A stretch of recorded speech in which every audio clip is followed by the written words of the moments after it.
So then are you gonna tell me when we're gonna do this, 7-1, 7-2? Right after. Right after the Pledge of Allegiance? Uh-huh. I'll let Jeremy know, hopefully he'll just ask if there are subsequents. Okay. If not, we'll jump in.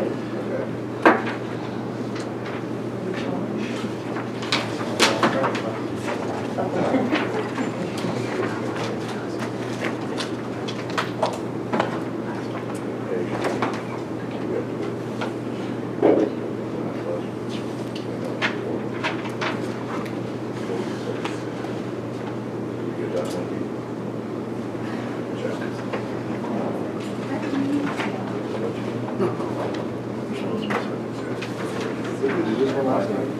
Which one? I don't know. I don't know. Unless I look at the wrong agenda. Very possible. The grants division one? That's not the last time I put it on. The blue one? I think so. Unless I'm going down to our one. I was just curious about that. Okay. The stage, I did have one already. Whenever I saw it, it's so old. I forgot that. There's the problem. It's a user error, not a computer error.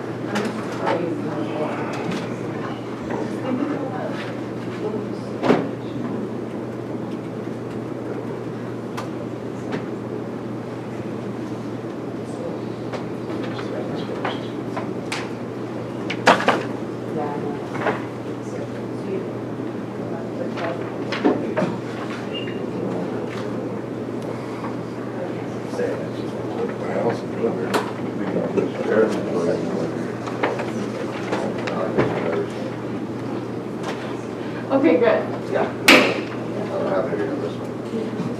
That's have to answer the question. That makes sense why you thought we'd already done it. Yeah.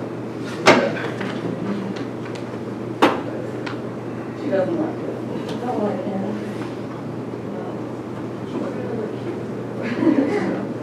it. Recording in progress. That's what I forgot to do last time.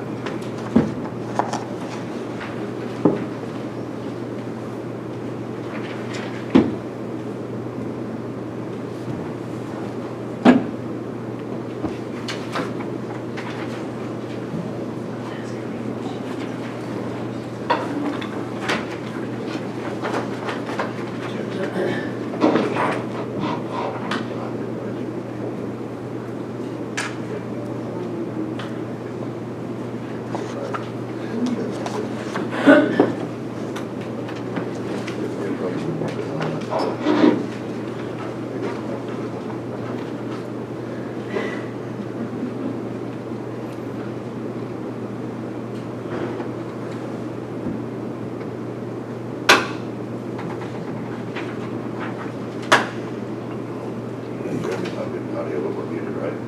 No, we shouldn't be muted. Audio Can you hear me, Jeremy? Hello? We should have sound.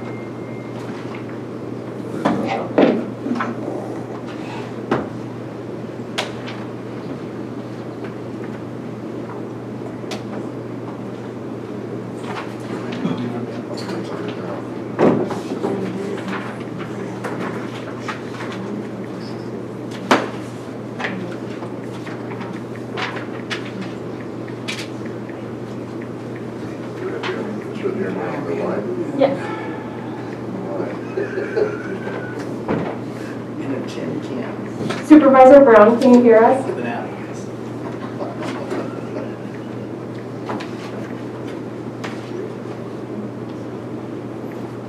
Susan says she can't hear us either. Okay, let's keep working.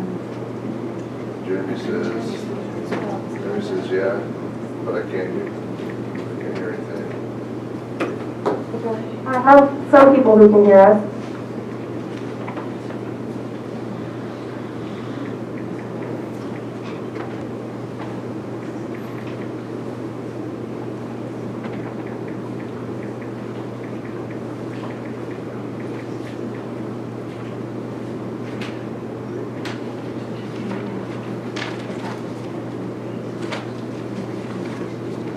chairs now.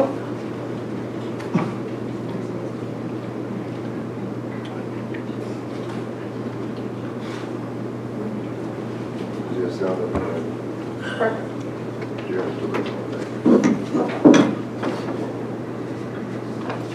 Hey, can you guys hear me all right? Yes. Alright, I apologize for the delay. You guys all set to proceed? Yes. Alright. Good morning, everybody, and welcome to the August 3rd Trinity County Board of Supervisors meeting. If anyone has any issues with the Zoom technical difficulties, please use the chat function to address those. Supervisor Groves, do you mind leading us in the Pledge of Allegiance?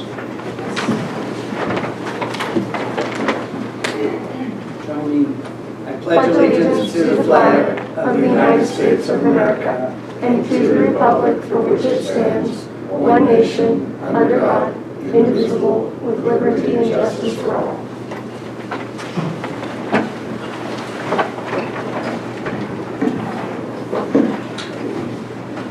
All right, I believe the first thing we're going to do is get an update from Terry with Forest Service, I believe. Actually, excuse me, Chair. Yes, go Can ahead. we introduce a couple subsequents real quick? Yeah, of course. I Would you like me to do that? Liam's got the first two. Thank you. Okay. I have two subsequents, 7-1 and 7-2. 7-1 is a request to move, to discuss, or take action to add a letter regarding a moratorium on the removal of beavers in beaver dams in Trinity County, and find that the need to take immediate action came to the attention of the board subsequent to the agenda being posted. The urgency is a letter must be submitted by August 5th, 2 days from now, for consideration. I think someone's going to comment on that a little bit here. The second one is... Wait, hold on, we need a second on that. I'll second. Thank you. Motion by Supervisor Gogan, second by Supervisor Groves. Supervisor Groves, how do you vote? Aye. Supervisor Gogan. Aye. Supervisor Cox. Aye. Supervisor Frazier. Aye. Supervisor Brown. Aye. Thank you, that passes unanimously.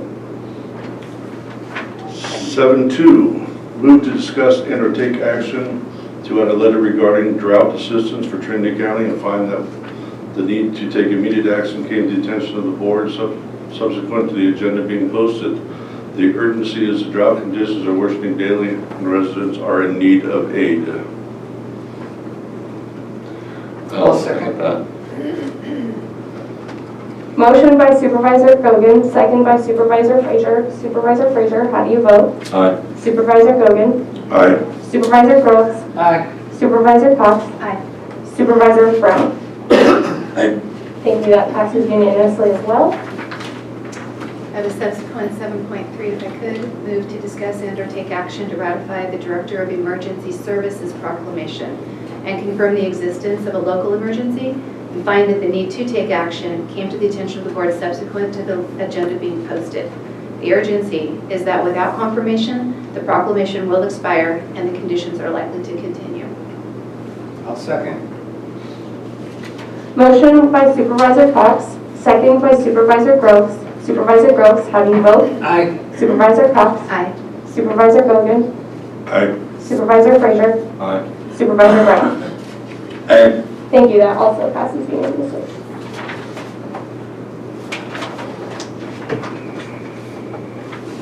Okay, now we can, Go ahead, Emma. no, I just was saying it's back to you now. Okay. One other update with the agenda is that item 1.2 is being pulled from today's agenda. And if Terry from U.S. Forest Service is available, she's going to give us an update and presentation on the monument fire, I believe.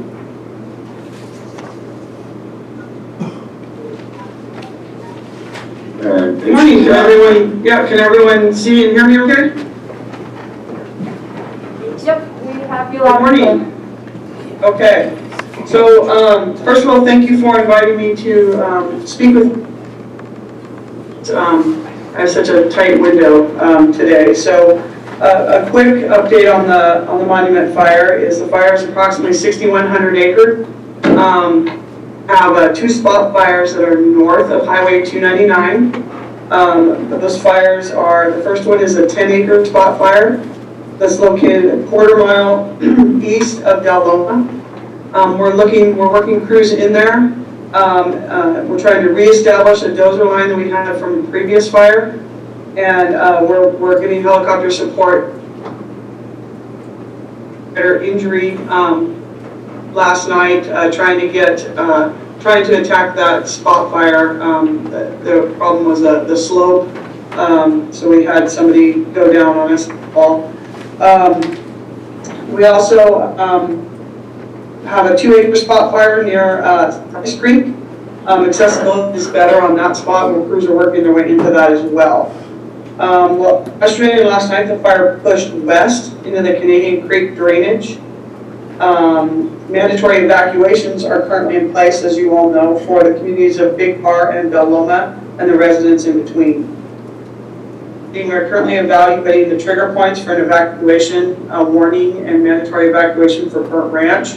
And Tim Ritchie, Forest Service staff, was chatting with the sheriff as well. So they're in communications working on identifying those points. Highway 299, as you know, is closed. Total personnel on the fire are 249. We have received some of our local fire management staff back. For instance, our FMO for the TRMU was in Montana, and upon requested and was granted a release from that fire. So he will be back on our unit today. And also Tim Ritchie was in Idaho, also requested a release to come back and help with the fires at home. So we also have him back as well. Let's see, a Type 1 will be in brief today at 10 a.m. and we'll take over fire management tomorrow at 0600. I want to let all of you know that our local fire management resources at the district and forest level remain engaged with suppression efforts on the fire, and cooperator meetings will be scheduled, established and scheduled to work with all of our state and county partners. Right now, a national incident management organization team, a NEMO team maker, has been put in place. They're going to help us fill some of the gaps until we get that Type 1 team in place. We've been, with the McFarland fire and our fire, we've been just kind of trying to keep a team together.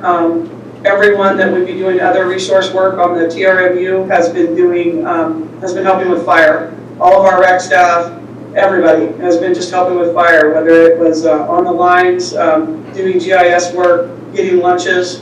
So we're all committed to protecting our local communities. I wanted to just let you know, I did, after the August fire last year, with Supervisor Cox, and did hear that some of the concerns were lack of communication and the high turnover of teams as August fire went on and on. So I wanted to let you know that we have talked about that at the forest level, and I'm not going anywhere. I will stay engaged, communicating with you and listening. And I've had the same commitment from our staff at the district and also from at the forest level. So that's what I have for you for a briefing. It's a really bad place to have a fire, as all of you know. The challenges with topography and the fire from 2008 fire has contributed to the long-range spotting with the number of snags that are there. Those things tend to spot a long way. On day 2, we had a spot fire that was over 1.25 miles. It spotted itself. So those are some of the challenges we're facing. We're improving the 16 road. We've got a masticator on that, trying to open up some, and we're also trying to open up some of our old dozer lines that we had from some of those old fires. So that's what I have for you for an update today. I appreciate Ed reaching out to us and trying to stay in contact, as well as the Sheriff's Department. We had a really quick and efficient closure of our campgrounds that are within that same stretch, and we got those folks out of the way of the residents that live there, before we had to evacuate them. So that's what I have for you today. Anything else? I don't have a lot of time for questions. I said that maybe wasn't clear or that I couldn't answer real quick. Terry, this is Jill. You cut out just a little bit when you were talking about someone being injured. I'm not sure what you said. Are they okay? It was I guess you'd call it a minor laceration to the head. He basically trying to get up the slope on the side of 299. Those slopes ended up slipping and falling and rolling kind of the hill and had to get some attention. So not a serious, I don't know if you would call it not a serious injury. I think we took him to the hospital for observation, and that's kind of where that's at. Okay, thank Those are some of the big challenges. The amount of snags out there are definitely a hazard for our firefighters, as well as the slopes and the terrain. you. Okay. Thanks for all you're doing. Really appreciate it. Liam Gogan, District 3. Did you say how much containment there was? Right now, I think we're still at 0, and that's because when the fire is, mid-slope and making those runs on slopes, we put our fire lines in where they're going to be effective. You can't put a fire line in mid-slope that's a hand line, 2 to 3 feet wide and expect that to hold. So we really have focused most of our efforts on triage of the communities and the houses, including Trinity River rafting helped us get some folks across the river to do some triage on a structure that was on the south side of 299. So that's where we've been kind of focusing our efforts, is in getting those old dozer lines open, getting the mastications done along those roads, so that we can have effective control lines that would have a better chance of holding the fire. Thank you. Are there any additional questions for Terry at this time? All right, thank you so much for your time, Terry. I know it's incredibly valuable. Thank you for everything you can do. All right, thank you all very much, and we will be in touch. Thank you.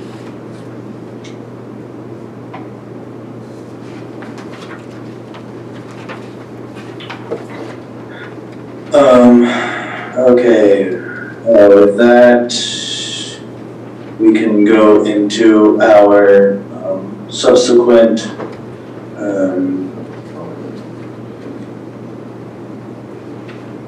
so we can start with 7.1. This is pull it up here, I apologize. Chairman Brown, this is Supervisor Frazier. Don't we need to go into public comment at this point? Oh. No, appropriate. Thank you, Supervisor Frazier. Is there any public comment for today's board meeting on items not appearing on this agenda? Yes.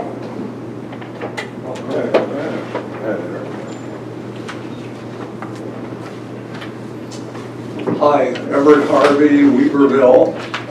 Good morning. I'm here for the 3 Ps again. Pedestrian perils persist. Out on the intersection here of Highway 3 and 299, one of my good friends got clobbered by a car back in June and is still, yesterday was able to put weight on one leg. That's a very dangerous corner. I've had issues there myself, both as a pedestrian and as a driver. It's a definite problem. I brought this up before, and I talked to some Caltrans people, or one person, not people, and it would help if the county pushes a little bit on getting this mitigated or fixed. So I would encourage, I think last time I brought it up, it was mentioned maybe getting someone looking into it. I think that would be very helpful. And I'll shut up now. Thank you.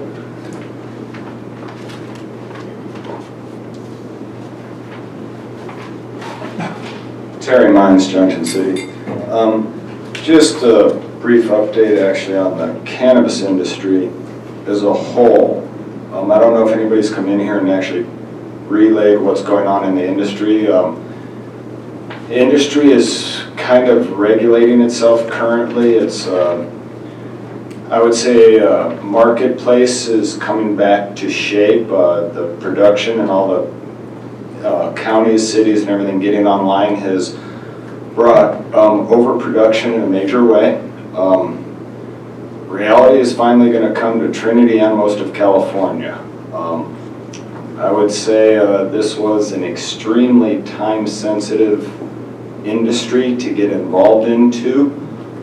Just like every other state, Washington, Oregon, Colorado, there was a couple years of shuffling around, and then it got very serious, and then it got to be multi-millions of dollars to get invested.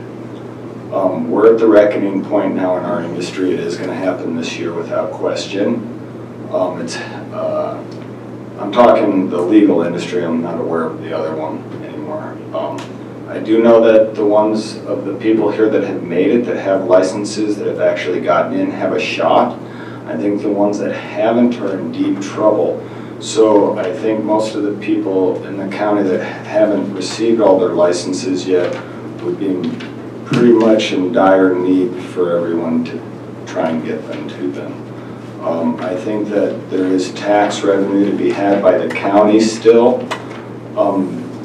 This is probably it. At the end of this year, this ordinance is gonna, this industry is gonna crash here.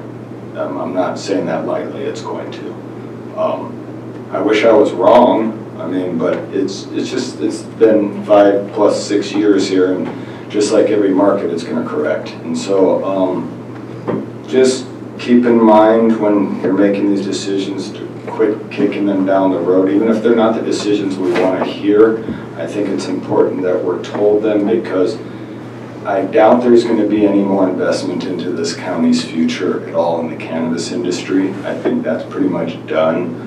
I think you can ask the realtors and everybody else, nobody's buying anything anymore. It's over. So just please be aware of the opportunities that present themselves for some people and try and deal with that. Thank you.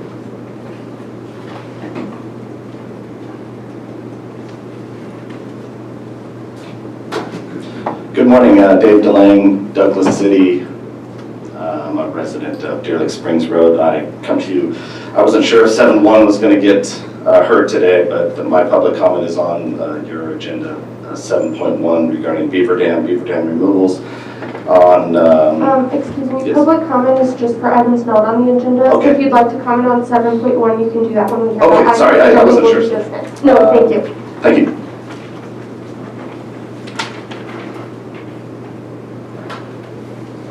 Morning, Rick Tippett, Director of Transportation, but I'm here to speak for myself. It has come time to start a new venture. Two certainties in Public Works is that all the problems that we solve on Public Works will never be solved, and directors grow too old before they all can be resolved. So it's always best to consider leaving when times are calmer.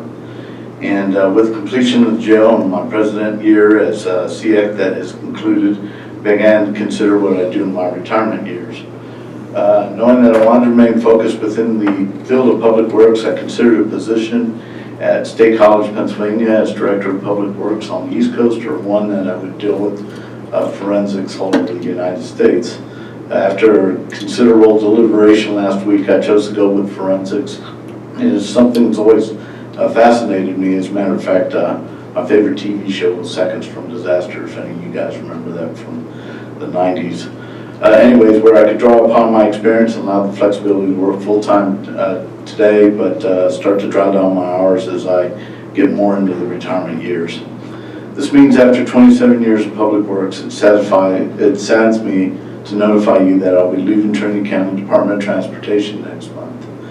I am excited to tell you I'll be stepping into a new world of forensics engineering as a highway and civil engineering expert with Robson Forensics. I wish to thank you all for past assistance. Many of you played a part in my career, and I appreciate your contribution, many of the great accomplishments we implemented together, especially big thanks to my staff here at Trinity. I couldn't have done all that I did without them. The things that I'll miss the most is the relationships that I've built over the year, and that's many folks that I know here. I'm really going to miss that, but this is an exciting new opportunity that presents itself and allows me to open up a new chapter of my career. So with that, I wish you all the best.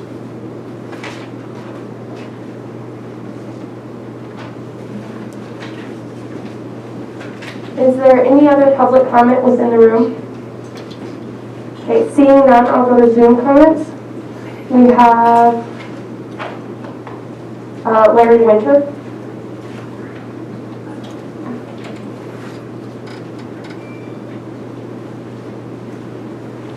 Larry Winter, would you like to give Yes, good morning Supervisors. Perfect. Yes, I would. Larry Winter from Iapom.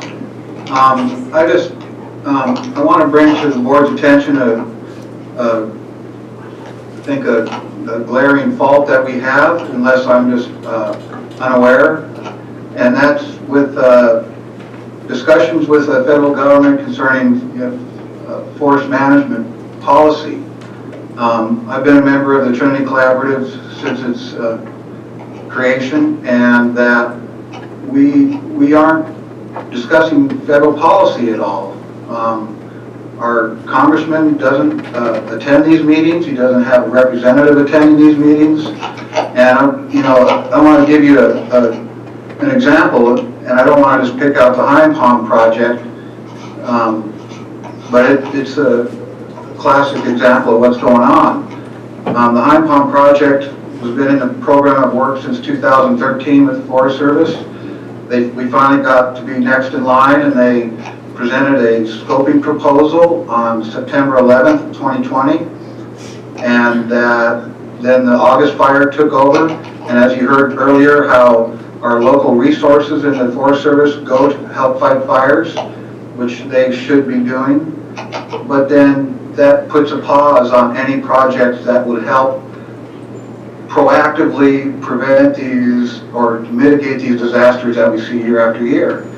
And so they went from fighting the fire to doing work on the post-fire rehab, and that they were just now about to present a scoping proposal last week when they provided an opportunity for the collaborative to go on a field trip and to look at what it is that they are going to do and to get everybody on the same page and in agreement, which is a wonderful thing that they're doing. That same day the McFarland fire broke.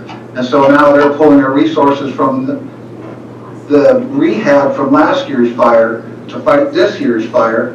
And in the meantime, the proactive projects are still waiting in the wings. And so I brought this up with the collaborative, but we have no mechanism there to discuss federal policy. We don't have any federal representatives attending these meetings. And I'm just wondering if there's another format. As the Board of Supervisors, you represent the communities of Trinity County that are suffering these disasters year after year without, we're not getting anywhere as far as getting in front of this thing. And I just see this lack of discussion on federal policy from the viewpoint of our communities is absent, and I think that we should change that. And I'm not sure how to go about it, because I've been trying and I'm not getting anywhere. So I'm coming to you to see if there's some way that you can resolve this and we can start doing something. Thank you.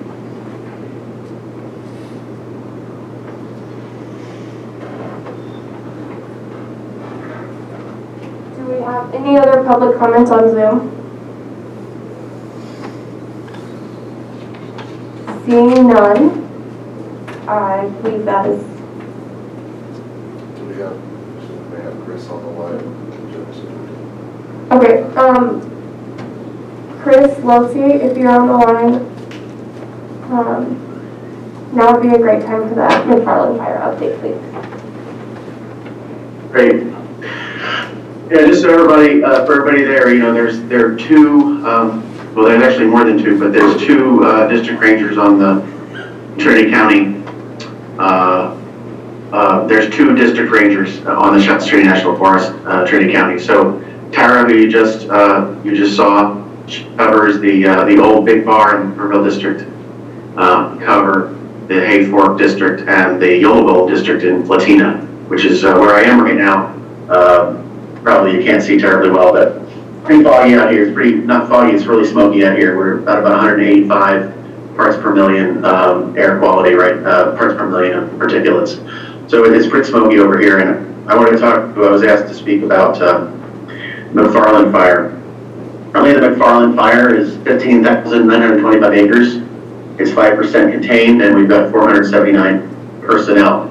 We've been really lucky enough to get a great incident management team, a type 2 incident management team. They're team 11. Most of the folks are from Southern California, so I think they, and I know a lot of the folks there, they're great folks, and they understand intense fire behavior, which is what we've had. The fire has grown fast, but luckily, we've been successful at one of our primary objectives, which is keeping the fire south of Highway 36. We had a couple of minor spot fires over the last 2 days, but we've been able to contain all of them, knock on wood.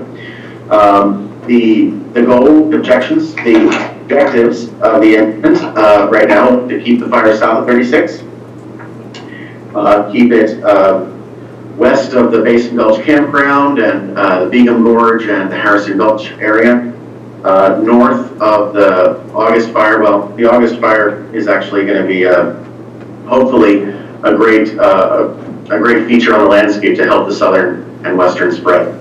And on the western side, the goal is to keep it east of Forest Glen, but really we're looking at trying to stop the fire in the area of the Blue Fire. We have some infrastructure there from the Blue Fire and from the recent August fire that we can use. Currently, we've got a road closure, as most of you know, on Highway 36 and parts of Wild River. We have an evacuation of approximately 104 individuals. There have been, thankfully, no injuries on the fire. In the future, a real key is going to be keeping it south of Highway 36.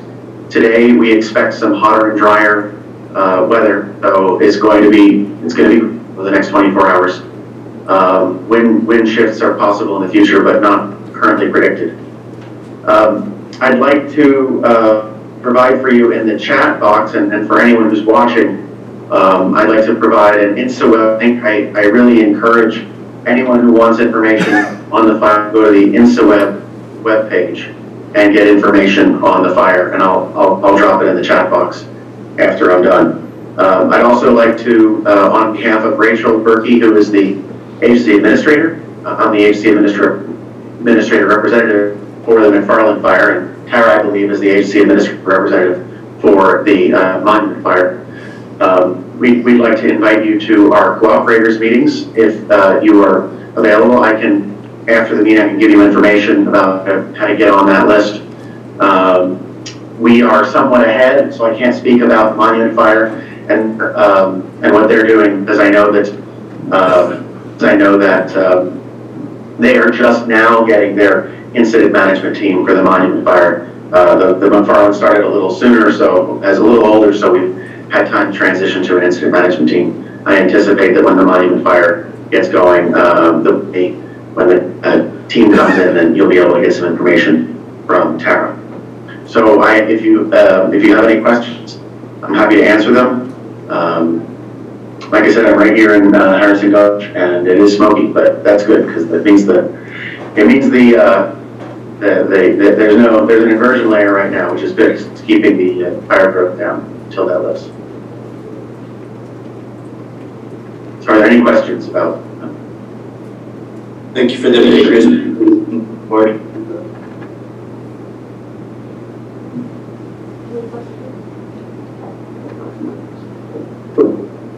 All right, hearing none. Thank you so much, Chris. Appreciate your efforts. We'll now go into a presentation by CSAC President Graham Noss.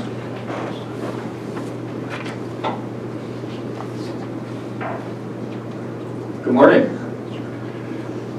Thank you for the opportunity to join you this morning and spend a few minutes with you here in Trinity County. I'm Graham Noss. I'm the Executive Director of the California State Association of Counties, and we have the great privilege and honor of representing all of California's 58 counties and the 296 elected supervisors like you all across the state. First, just a note, CSAC manages the County Engineers Association of California that Rick Tippett just referenced in his comments to your board. We certainly thank him for his partnership and leadership on behalf of the engineers across the state, the public works directors. It's been a good relationship to make a positive change there. Today marks my first county trip outside of Sacramento in front of a board in more than 18 months, which is certainly a function of what happens in a world with a pandemic. So I'm excited that I'm out of Sacramento, and I'm excited that I'm here in Trinity County. I grew up in Humboldt, just north of you, west of you, so love getting back out to rural California where it's beautiful and the world is a little calmer at times. I certainly want to acknowledge the fires that are burning here in Trinity County. It's not started off very well this year in terms of the wildfire activity, and I'll chat about that in just a moment in terms of our advocacy. And really wanted to acknowledge this board in terms of your leadership and your CAO and the county operations in terms of your leadership over the course of the pandemic and through the disasters that have been in place, drought, wildfire, and continuing to partner with your community and elevate the voice of Trinity County so that you can get your needs met. I know it's not been easy, and the way in which you get your work done is different than what it was in the past. Perhaps there's permanent change that's occurring there, but certainly appreciate your leadership on behalf of your community. CSAC serves a few different roles, and certainly the core of what we do is around advocacy, and in that, the lens that we look through is about ensuring that each county has the authority, the resources, and the flexibility to do things in a way that makes sense for your community. And that certainly varies from Trinity to Merced to San Francisco to LA, and as well it should, because the communities are different and the priorities are different. So that's certainly always our charge and the lens. There are a few other things that we do that I want to share with this board as well. We seek to tell the county story, certainly to the state, at the federal level, and to the media so that they have a sense for what you actually do, because there's a broad spectrum of services that you all are responsible for in your communities. We also have, through our California Counties Foundation, we have the CSAC Bill Shia Institute for Excellence in County Government, which is the national model for county leadership and policy development, and houses our new Supervisors Institute for the 60-plus new supervisors across California, which three of you on this board are a part of, and on-the-ground training for county leaders at 5 different campuses throughout the state. The one that I'm most proud of is our northern rural campus, which was in Shasta, Tehama, and is now over in Mendocino and Lake counties to provide some leadership and policy development for emerging county leaders that in areas where there may not be the resources to have a robust professional development program, and so we look to partner with you all. We also operate a business arm. It's our finance corporation that partners with counties in terms of creative service delivery or reducing costs to your local taxpayers. For example, we have a property tax payment program which increases flexibility and reduces the cost for your property owners to pay their property taxes online should they wish to do so, and also have a infrastructure financing program that is focused on public benefit, community benefit, infrastructure, and ensuring that there are some tools to get those in place in a community, such as a community health center or something to that effect. But ultimately, our core is about advocacy, and it's about elevating the county voice. And I want to talk through our 3 top priorities over the course of this past year, because we've made substantial progress on all 3 of them together, and they will likely resonate here in Trinity. At the top of the list, the very top of the list, is broadband, and ensuring that every community is connected, and connected in a way where they can engage with today's economy and today's education. And it's taken a number of years for that to be at the absolute top of our list, but there's no time better than right now to ensure that communities are connected. As I walked in, I was looking at the connectivity map that is behind me and looking at the connectivity opportunities and the speeds that are available throughout the county. And there's no question that there is an opportunity and there is a need to ensure that all communities are connected.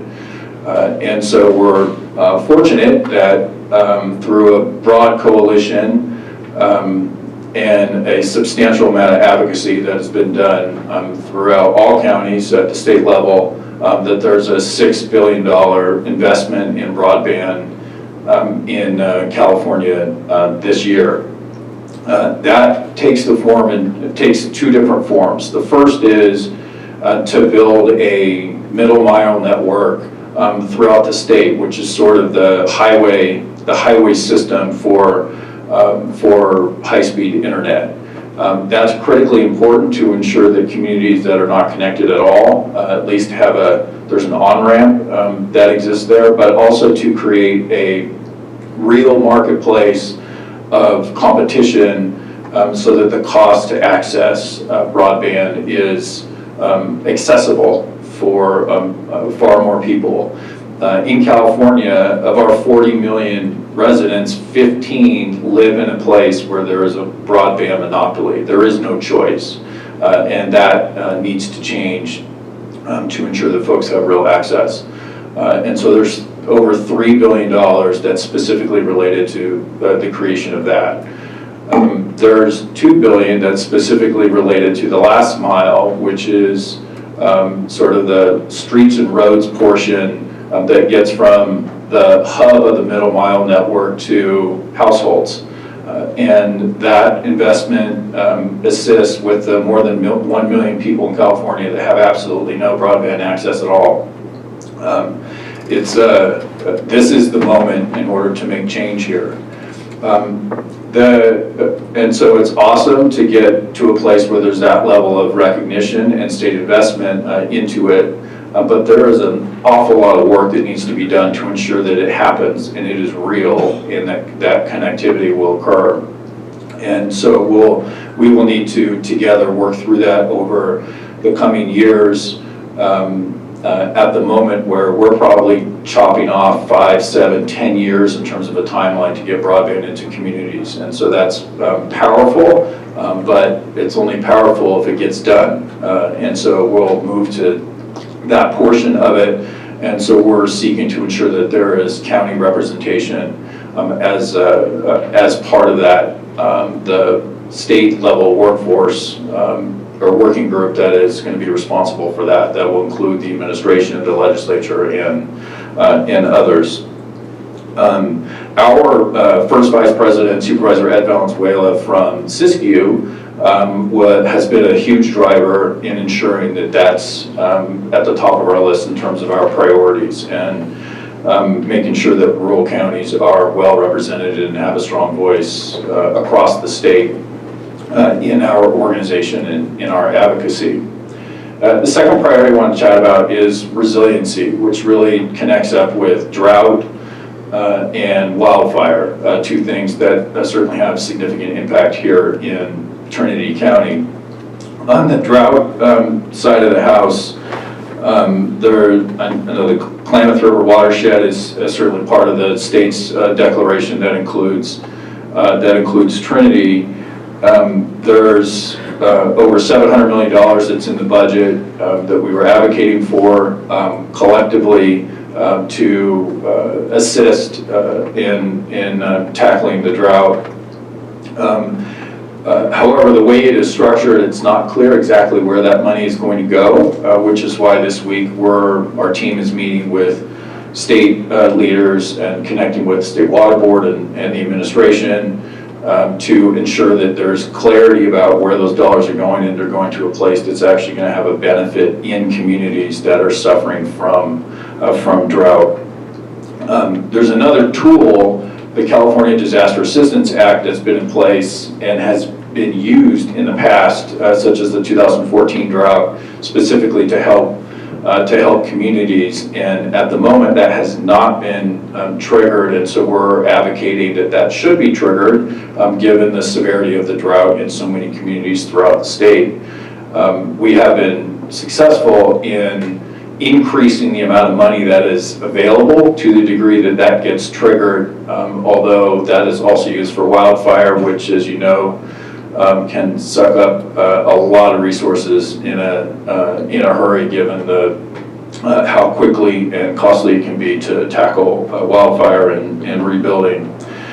On the wildfire side of the house, we made a lot of progress over the course of the past few years to focus more on vegetation management, on looking at in a smarter lens relative to our forests, but continue to have a challenge for counties like Trinity that have a significant amount of federal and state forest land that you do not control.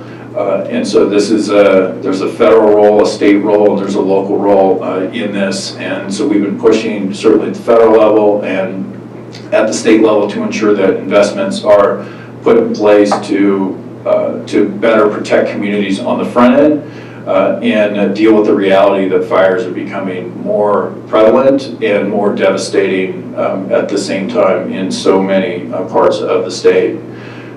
There are resources. In fact, there are more resources in this state budget around wildfire than there have been in any state budget, and that is that's very welcome, and certainly took a lot of work on the part of a lot of different stakeholders to ensure that that was put in place, and that communities can benefit on the front end and have a better shot at recovery and rebuilding when that is necessary due to devastating fires.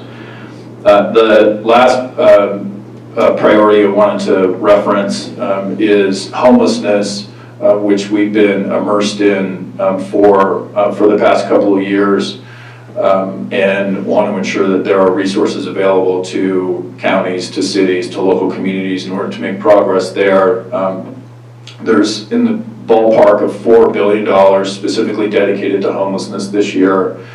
4 years ago, there had never been a dollar spent specifically directed at homelessness by the state. And so to go from 0 to 4 billion is helpful for the state to have to acknowledge its level of responsibility in providing resources locally. But there's a lot of work that certainly still needs to be done. Those funds are more flexible than they have been in the past, which is certainly encouraging, and there are some specific targeted funds for the elderly who are homeless, for families that are homeless, for youth who are homeless as well. And so that will those are resources that will occur this year. There's a commitment that that will occur next year as well, which is helpful to get a longer timeline for making progress in communities around that issue. Of course, COVID is still present, and so much of our advocacy, and particularly over the course of the past 18 months, has also pushed to ensure that there are forums to present ground truth and recommendations to the administration here in California, and those have been driven by our CSAC officer leadership to ensure that they know exactly what is occurring in communities, what the challenges are, the reality that it's different from place to place, and if it's different from place to place, perhaps the rules should be different from place to place as well. And so there's been, earlier in the pandemic, there was some progress in that area specifically for rural counties, which was helpful. Although perhaps more limited than what most may have been looking for relative to flexibility. We are in a place of some level of transition. I mean, it's positive that we can more freely move. Although I just came from Sacramento that had a masking is now back in full force in in Sacramento based upon some of the case growth that's occurring there and hospitalizations around it. So not done, but has also played out a little differently in county, from county to county, thinking about some of the more urban concentrated areas as compared to those places that are naturally fairly socially distanced, such as in many of your communities here.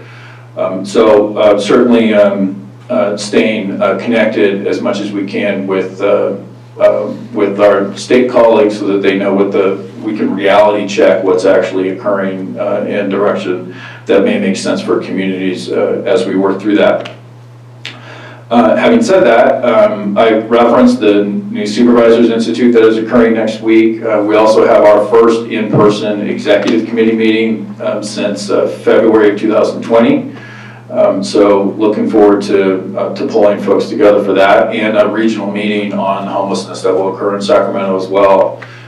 We are looking ahead to also having a regional meeting that's focused more on resiliency, really focusing on the drought.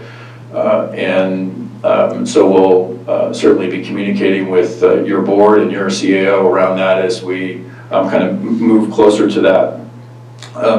What makes us stronger and what makes us most effective is when we hear directly from you and get course correction from you and suggestions about what's working and what's not working and what's most important in your communities, and that's always welcome. And so if you have questions about anything that I just presented or suggestions, I most certainly welcome those as that's what empowers us in terms of understanding what's occurring at the local level as we work with folks at the state and federal levels on your behalf. So with that, perhaps I'll hand it back to the board and happy to engage in any dialogue you like.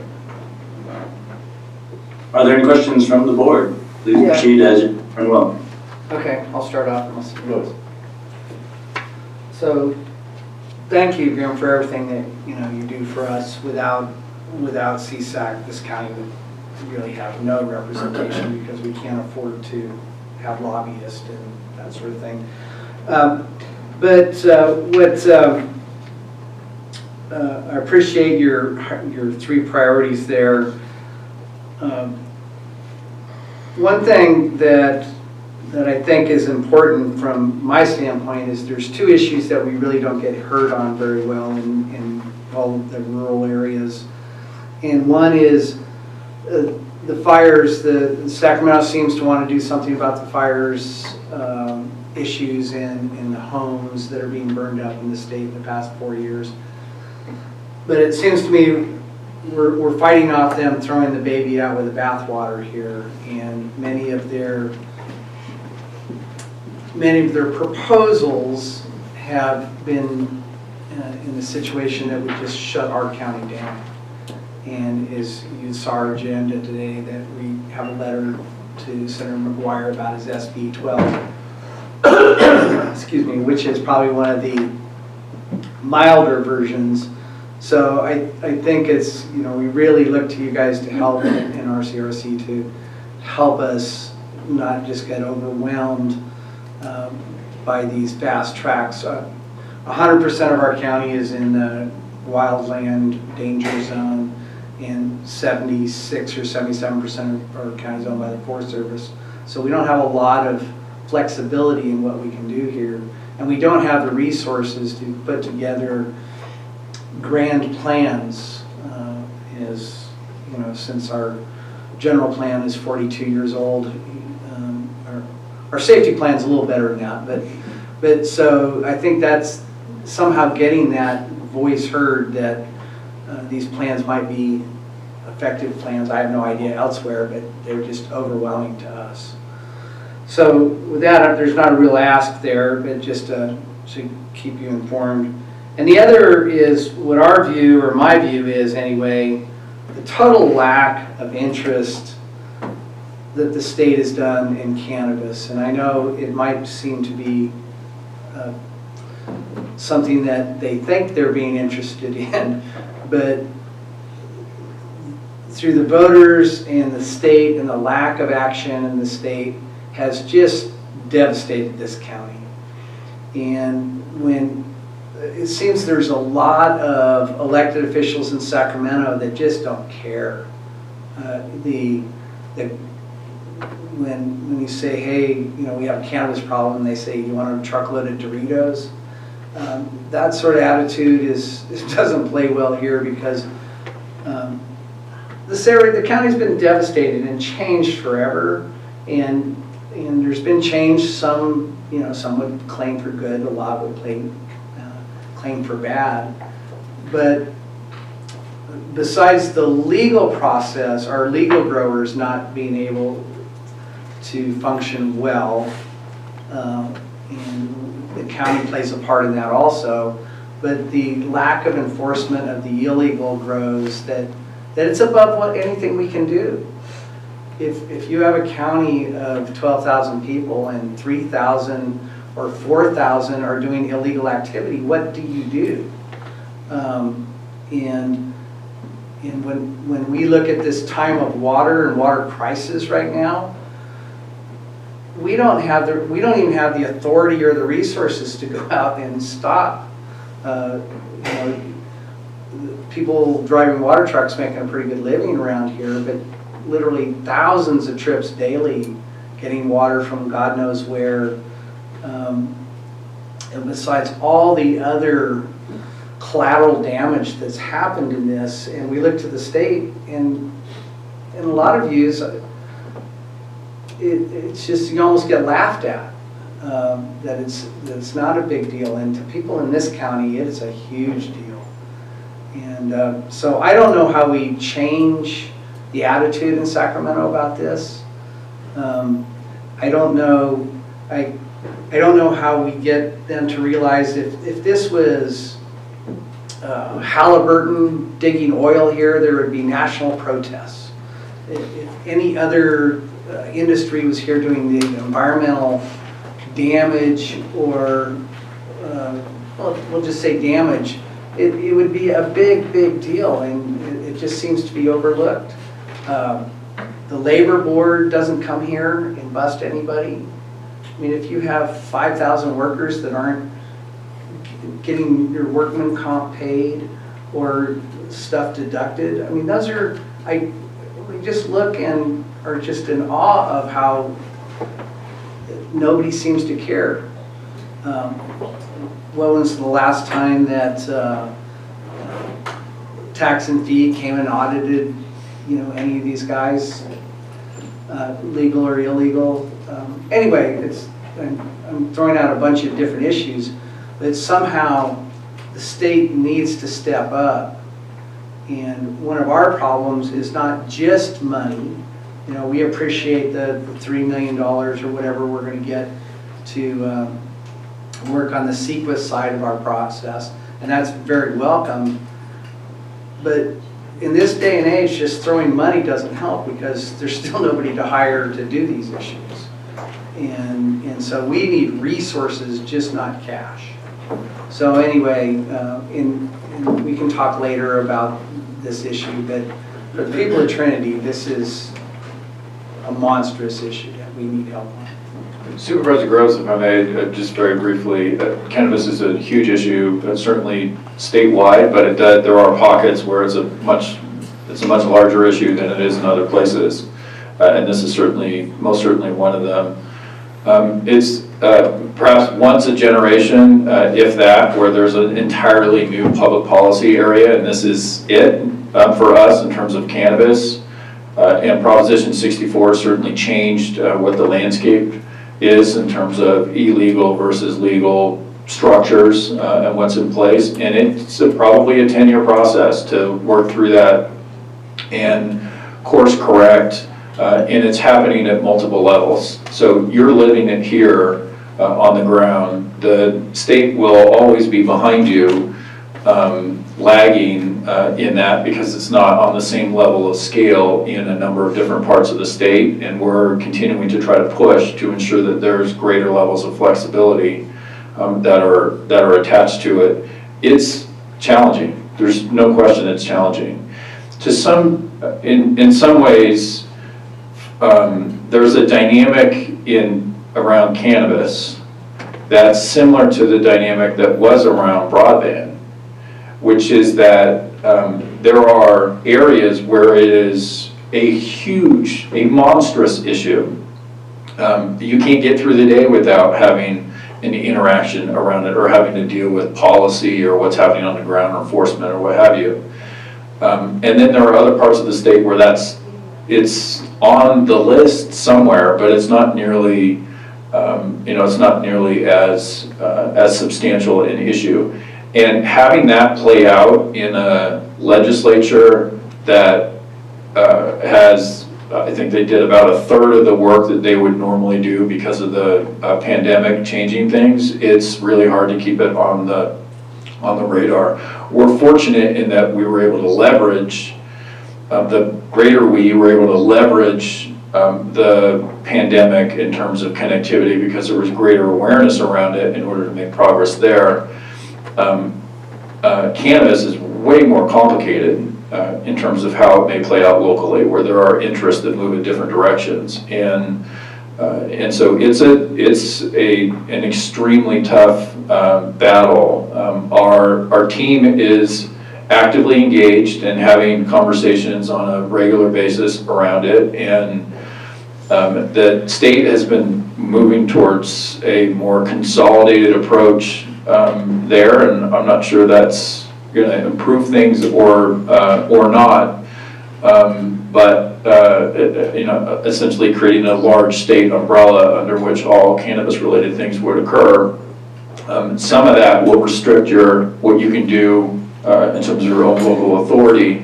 One of the things that we've done to try to help in this, at least to some degree, is through our business arm, create it's a public JPA, the California Cannabis Authority, that is about data, so that folks know whether you support grows or not grows, the industry or not the industry, but at least having data around what's actually happening in communities. And if there's a tax measure, then how is that playing out from place to place, giving confidence to the financial industry so that banks know what's happening in terms of the legal challenges around cannabis and cannabis banking. And so we've attempted to do that as a tool that may be helpful in some places, just to have from a compliance standpoint, so that what's happening on the ground is aligned with whatever the policy structure is that is locally. But there's still a long road to go in that area, and we need to continue to hear your concerns around that, and to ensure that it remains, firmly on our agenda. It's most certainly part of our portfolio of higher level priorities, and that we are tackling it together. And if we're having the conversations within the county family, it puts us all in a better position to be able to have a stronger voice as we walk in representing all 58. Thank you. So, Any additional, Gordon? yeah, I have a couple of questions. Thank you very much for your presentation. I mirrored quite a bit of what Keith has to say there. We are a county of about 13,000 people, and we do have a large cannabis industry here. And different than most, we'll say, migrant workers that come for a month and a half, harvest, and then go to the next state, perhaps. We have a farm worker that are here for 6, 7, 8 months of the year, which I would imagine we're probably at the 20,000 population for the majority of the calendar year here, which is, taxing on all our infrastructure, everything. We're set up for 13,000 people. We get a lot of our money based on 13,000 people, but we're really supporting 20,000 people here with our roads and water, the environment and all. So if there's anything we can do to get some relief there, it's a big problem. Just have a lot of people here that are not counted, and we don't collect anything from them. And they're not migrant in a way. They are 7, 8 months of the year workers in the industry here. The second thing that I would like to mention is I spoke with John Driscoll from Jared Huffman's office last week. He called up and asked if he could do anything about helping us with the drought. So I talked to Dr. Coons, and knowing that you might be here today, and you did mention triggering the disaster part of the drought here. What is the framework? I mean, we know about fire, it happens a lot here. Drought, 14, 21. You know, this is certainly the worst drought I think I've been here for a long time. I think that I've seen. I don't think the county's that familiar with real drought like we're going through right now. So what is the framework, and what can Huffman's office do for us and CSAC do for our county right now, since we're probably the worst county in the state right now, I would think, as far as drought. Is there any framework for that? Yeah, well, you're certainly at the top of the list if you're not the very top relative to that. There's no question. The tool that's been used in the past is the Disaster Assistance Act, which historically has not had a huge amount of state resources in it. Last year, we were able to push that up to $100 million. This year, it's $162 million. And so we continue to push to increase the amount of money that's available there. It can be used for any disaster. And so and we're now in this space where drought and wildfire are competing with each other in terms of resources, and that may be true with the Disaster Assistance Act if it can be triggered. And that is a state call. It was made in 2014. It has not been made yet in 2021, and it needs to be made so that there are some additional resources that are available to assist in communities. That's a primary tool. Certainly the State Water Board has has a role in it, and we are currently engaging in conversations with them, but there's a lot more that needs to that can occur to ensure that communities are supported, and that we leverage our current reality of being immersed in a severe drought to do what we can so that we're not simply repeating the cycle in 2028. We're not back having the same conversation again, to make some longer term change associated with that. This is where the significant resources that are in the state budget can be incredibly helpful if they're targeted towards the right programs that will yield benefit to your county and to others. And that's Catherine Freeman on our team is she is an expert on water. She covers a broad scope of services. Cannabis is in her portfolio as well, but she's first and foremost an expert around water issues, dealing with drought, and so we should connect to ensure that that we know as much as we can about what's happening on the ground, what would be helpful for you, and that those conversations around the resources that could be made available that we may want to be collectively advocating for that those conversations are happening, and that if there's policy change that could improve the situation, that we are exploring that as well. The legislature is currently not in town. They're on their summer break, but they'll be back in a couple of weeks. And there's a final flurry that will occur in terms of state policy making, and the drought is likely part of that mix. So there could be opportunity, some risk too, but there could be some opportunity to make some additional progress before this year is through. So I'll be sure that we follow up with you and your team up here on that very issue. And you said some risk too. What is that? What is the risk? Well, just the risk in anytime you jump into, you're active in the state policy making process, it doesn't mean you're going to get what you want. So there are forces pulling in lots of different directions, and And so if you open a door, sometimes it opens wider than you wanted to.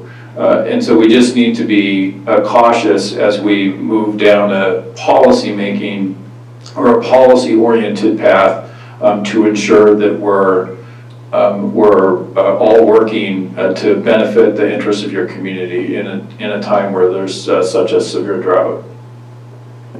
Are we kind of competing with ourselves on this, fire, drought? We have both here now for money. So yes and no. As it relates to the Disaster Assistance Act, absolutely, once that is triggered for the drought. However, there are substantial resources both to combat wildfire and to combat the drought in the state budget.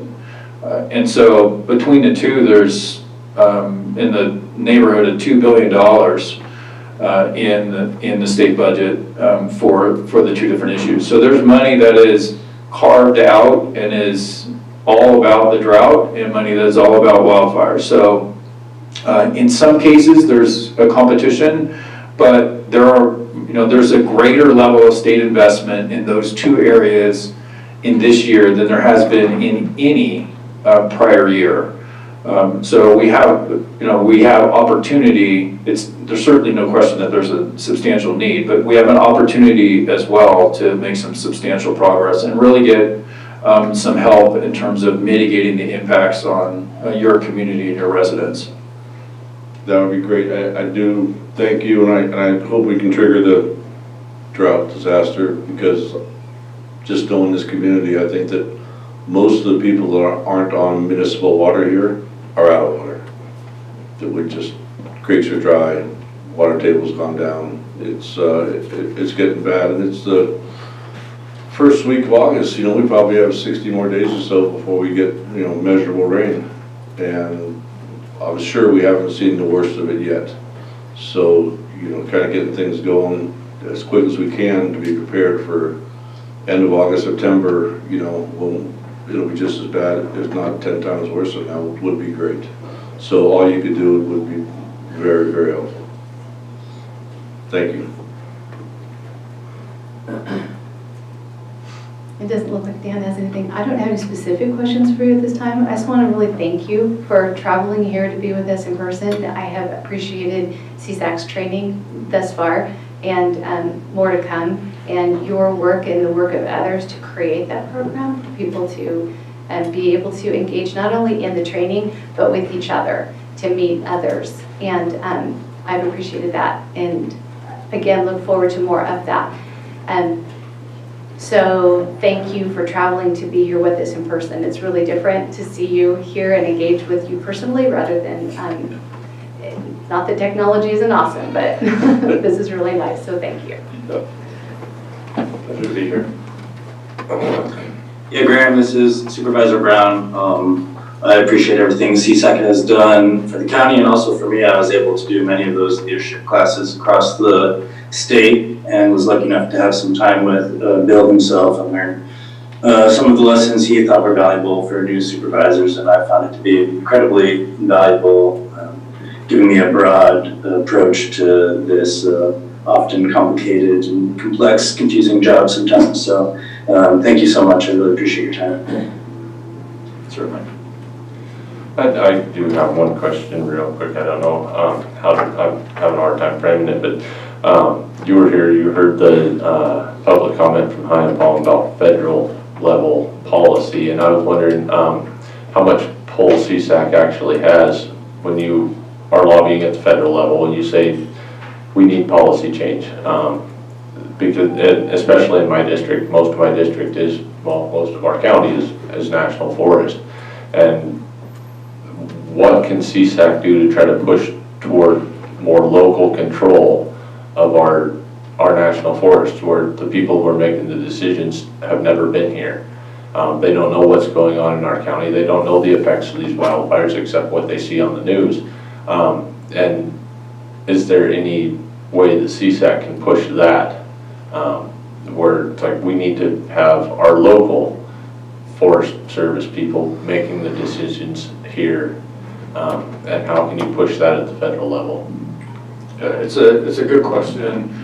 We actually just came back from a trip to Washington DC for what was the National Association of Counties conference. And while we were there, we engaged pretty substantially on management of federal forest lands and the drought, two things we were just talking about, broadband also.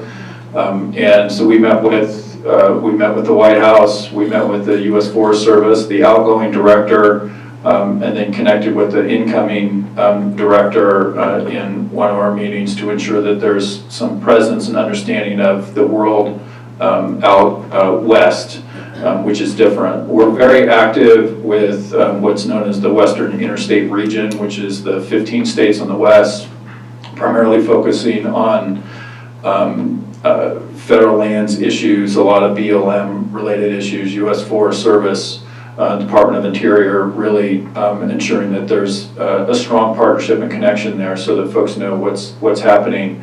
I think Randy Moore, who's just appointed as U.S. Forest Service Director, he comes from this kind of community, not in California, but he's I think he's been a good partner for folks that have had the opportunity to work with him. So having those relationships is critically important. We have a team in DC that's there all the time, that's lobbying on our behalf and is working closely with our congressional delegation to push on a number of these issues. And so we'll most certainly continue to do so on the issues that we're talking about here. And to try to stay connected to our colleagues, because the interest, many of the Forest Service federal lands issues that you struggle with here are shared by a number of your Northern California county counterparts, but also Oregon and Washington and Colorado and Utah and Montana. And so there are the greatest strength is when we can all come together with a relatively singular policy platform and push and engage federal administration leaders. And so we continue to push to do exactly that and ensure that we have push to have leadership at the national level through the Counties Association to enhance our voice from California. It's helpful to have the largest congressional district in the country, or largest congressional delegation in the country. But as you know, they're not always unified. In fact, they're rarely unified. But there's opportunity to work through different members of Congress, depending upon what the issue is, to make some progress.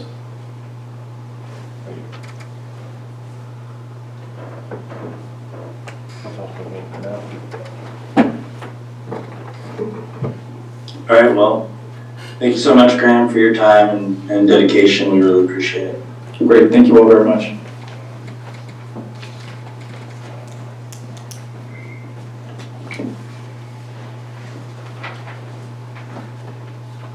Let's see here. Where are we?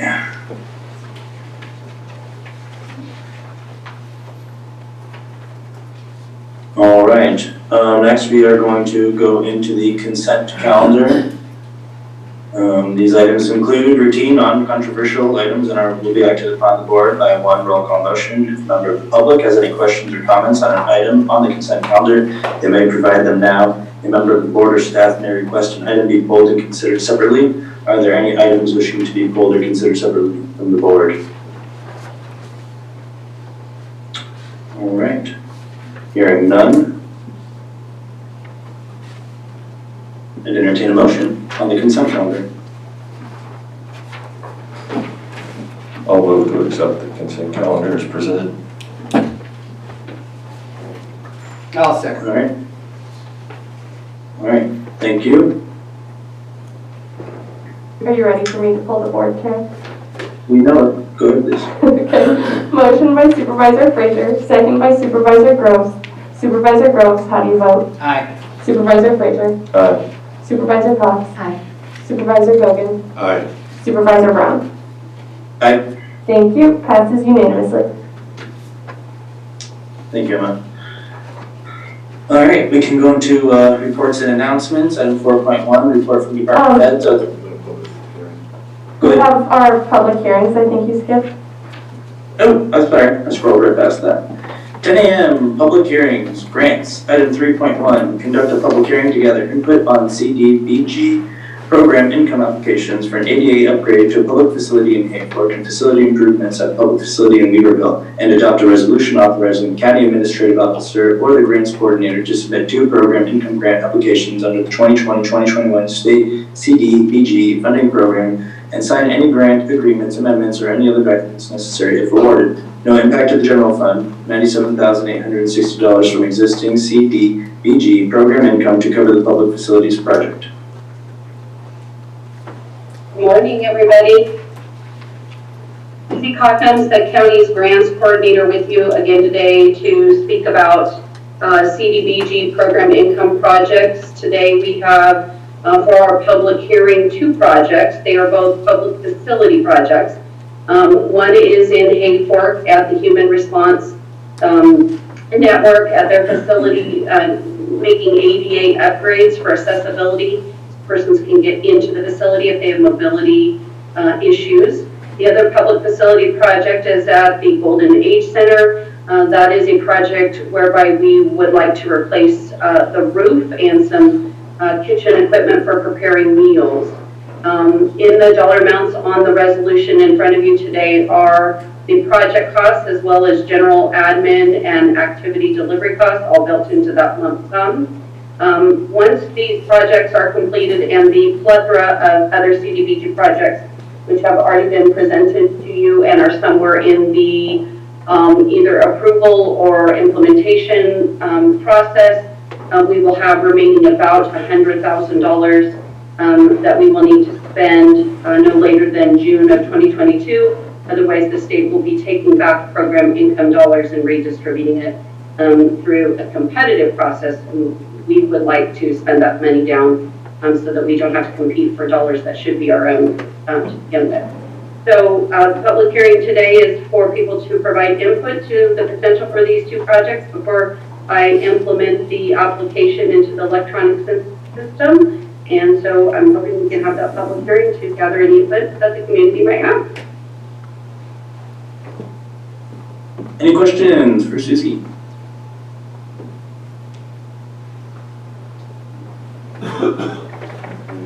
Hello. Excuse me. 1 second. We need to open the public hearing. Oh, too fast. This public hearing is open. Well done. Okay.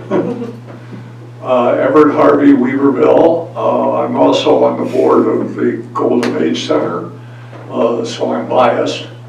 I appreciate very much. Also, I thank you, both our organizations, at the HRM thing and the Golden Age Center. Those are definitely needed projects and need help. I was surprised to hear that you think you have more money. We certainly have other things that need to be done. So maybe we should continue pursuing that. We're trying to get the, with the COVID and the collapse of the Golden Age Center back last spring, we're overcoming huge hurdles. And thank you much. Bye. Is there any other comment on this item? Veronica Kelly Albies, are you speaking on this item? I am. Okay. Hi, Veronica Kelly Albies, Douglas City. My husband David was hoping to be speaking, but he's literally on his way to the Blue Barn and Golden Age Center right now to volunteer/work. I just wanted to advocate for this. The Golden Age Center, Everett and David and the rest of the board have done amazing things to serve our seniors throughout the community, and this assistance from the CDBG will allow them to continue that and grow upon that.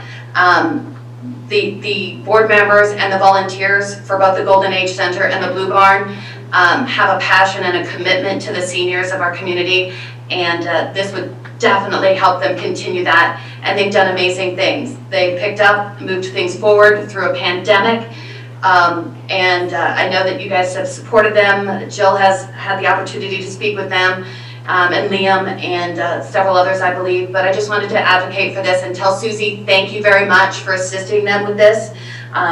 It's just an amazing opportunity, and they will make it something that works well for our community seniors.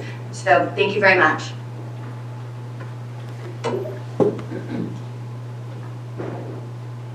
Any other comments on this item?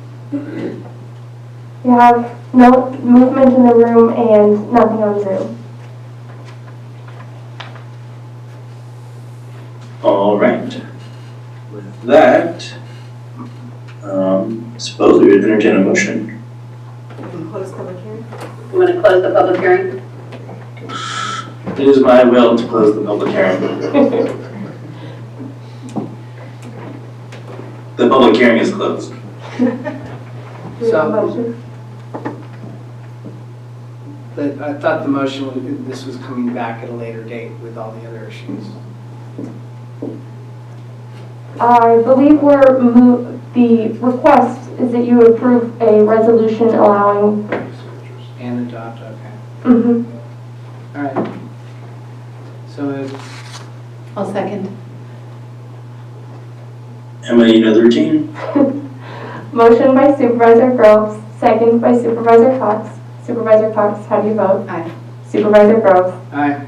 Supervisor Gogan.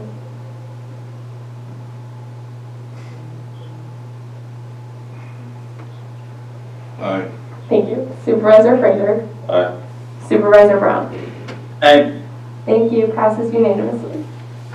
All right, thank you for your hard work, Susie, much appreciated. Next item, solid waste, item 3.2. Conduct a public hearing to consider adopting resolution which confirms the 2021-22 delinquent list for the solid waste parcel fee and hear any objections or protests to the report. No impact to the general fund. Any changes made to the report will impact the solid waste enterprise fund. This is for Dan. Good morning, Diane Rader, Deputy Director of Solid Waste. This is the third public hearing for the annual parcel fee, and it is to see if anybody has any objections to the outstanding list that is going to roll to the property taxes if adopted today. We've collected everything that we could find on it. We've made adjustments. Hopefully we've caught the billing errors and made those adjustments. And I've submitted a list of supplementals that we took after what was on the list that we presented today that I'd like to be able to deposit and apply to delinquents. And that is it for me. Any questions for Diane? And do I need to open up the public hearing again? Yes. This public hearing is now open. Are there any members of the public wishing to comment on the parcel fees? I have Going no movement within the room. I do not see anyone on Zoom wishing to comment at this time. Then I will go ahead and close the public hearing and entertain a motion.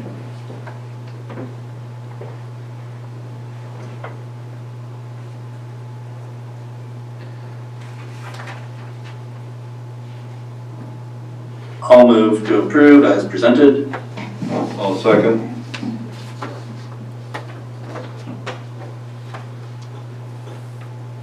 Is there any discussion on this item? I hear none. Yeah, I just have a quick question. Just to be clear, what you handed us is what people have paid since you issued the last. So we would subtract this from what's in the backup. Yes. So we have still well over $200,000 that is owed. You're looking it up, good? Yes. Okay. That is owed. And our total income from this fee during the year is? It ranges between 800, 850,000, rolling to delinquent, picks up another 50,000 usually. So, just again, in my real round number world I live in, so 25% of the people are not paying their, That's a good rough average, yes. and that's a kind of a rolling yearly average, you say? That's generally real little one way or the other, but that's generally what it is. And those just get rolled onto the property tax and? Yeah, there's some that they would rather pay it that way so that they can just pay it in with their property taxes. It only accrues the one delinquent fee when it goes late on July 1, and then it doesn't do anything else after that. What percentage of people do you think do that? Do you kind of know, or? That one I haven't looked at. I just Okay, know that's that there's fair. some that are out there that would prefer it that way. That's interesting. I wonder if that's an option that we could look at in the future, to doing it that way, I don't know. But anyway, that's here or there compared to this. Thank you. Any more discussion from the board? Seeing none, I'm going to poll the board. Motion by Supervisor Brown, second by Supervisor Gogan. Supervisor Gogan, how do you vote? Aye. Supervisor Brown? Aye. Supervisor Groves? Aye. Supervisor Cox? Aye. Supervisor Frazier? Aye. Thank you. Thank you. All right, motion passes unanimously. We are going to go into reports and announcements unless anybody is requesting a break at this time. All right. 4.1, reports from department heads. Any department heads in the chambers wishing to report out, please enter the podium. Hi, good morning, members of the board. Liz Hamilton, Director of Health and Human Services and Office of Emergency Services. This morning, I'd actually like to yield my time for an update on the COVID-19 pandemic to our Public Health Branch Director, Marcy Cudson. Good morning. Thank you, Liz. As of today, we have 16 active cases, 15 active quarantines, and 3 persons hospitalized. The ages of positive persons there are 3 individuals under the age of 17, 7 are between the ages of 18 and 49, with 1 of those persons being fully vaccinated, and 6 are 50 years of age and older, with 1 person in that age group fully vaccinated. The transmission rate in Trinity County is 1.45. We've gotten questions from the public regarding the R effective, which is the transmission rate. 1.45 means that COVID is increasing in Trinity County. Because we've gotten so many questions, we have placed a link on our case dashboard just below the case numbers that says transmission rate. That's a hyperlink to the state dashboard where anyone can look at what the transmission rate is on a daily basis. The Delta variant, as you know, is highly infectious and highly transmissible, with the highest spread of cases and severe outcomes happening in unvaccinated populations throughout the U.S. and in places with low vaccination rates. Virtually 99.99% of all hospitalizations and deaths related to COVID have been among the unvaccinated, according to the CDC. Vaccination remains the best protection against the Delta variant, and masking in public places when around those whose vaccination status is unknown is another added protection that we recommend in the health department. The vaccination rate at this time in Trinity County is 41.4%. Our mobile vaccination teams are scheduled, and these schedules can be viewed on the trinitycounty.org website. We also post these weekly in the Trinity Journal and our HHS Facebook page. We've had to alter some of those schedules due to fires, and we will update our schedules accordingly. We are working with the state and other partners to ensure we have sufficient testing capacity as we start to see cases increase and with the risk of exposure to the Delta variant.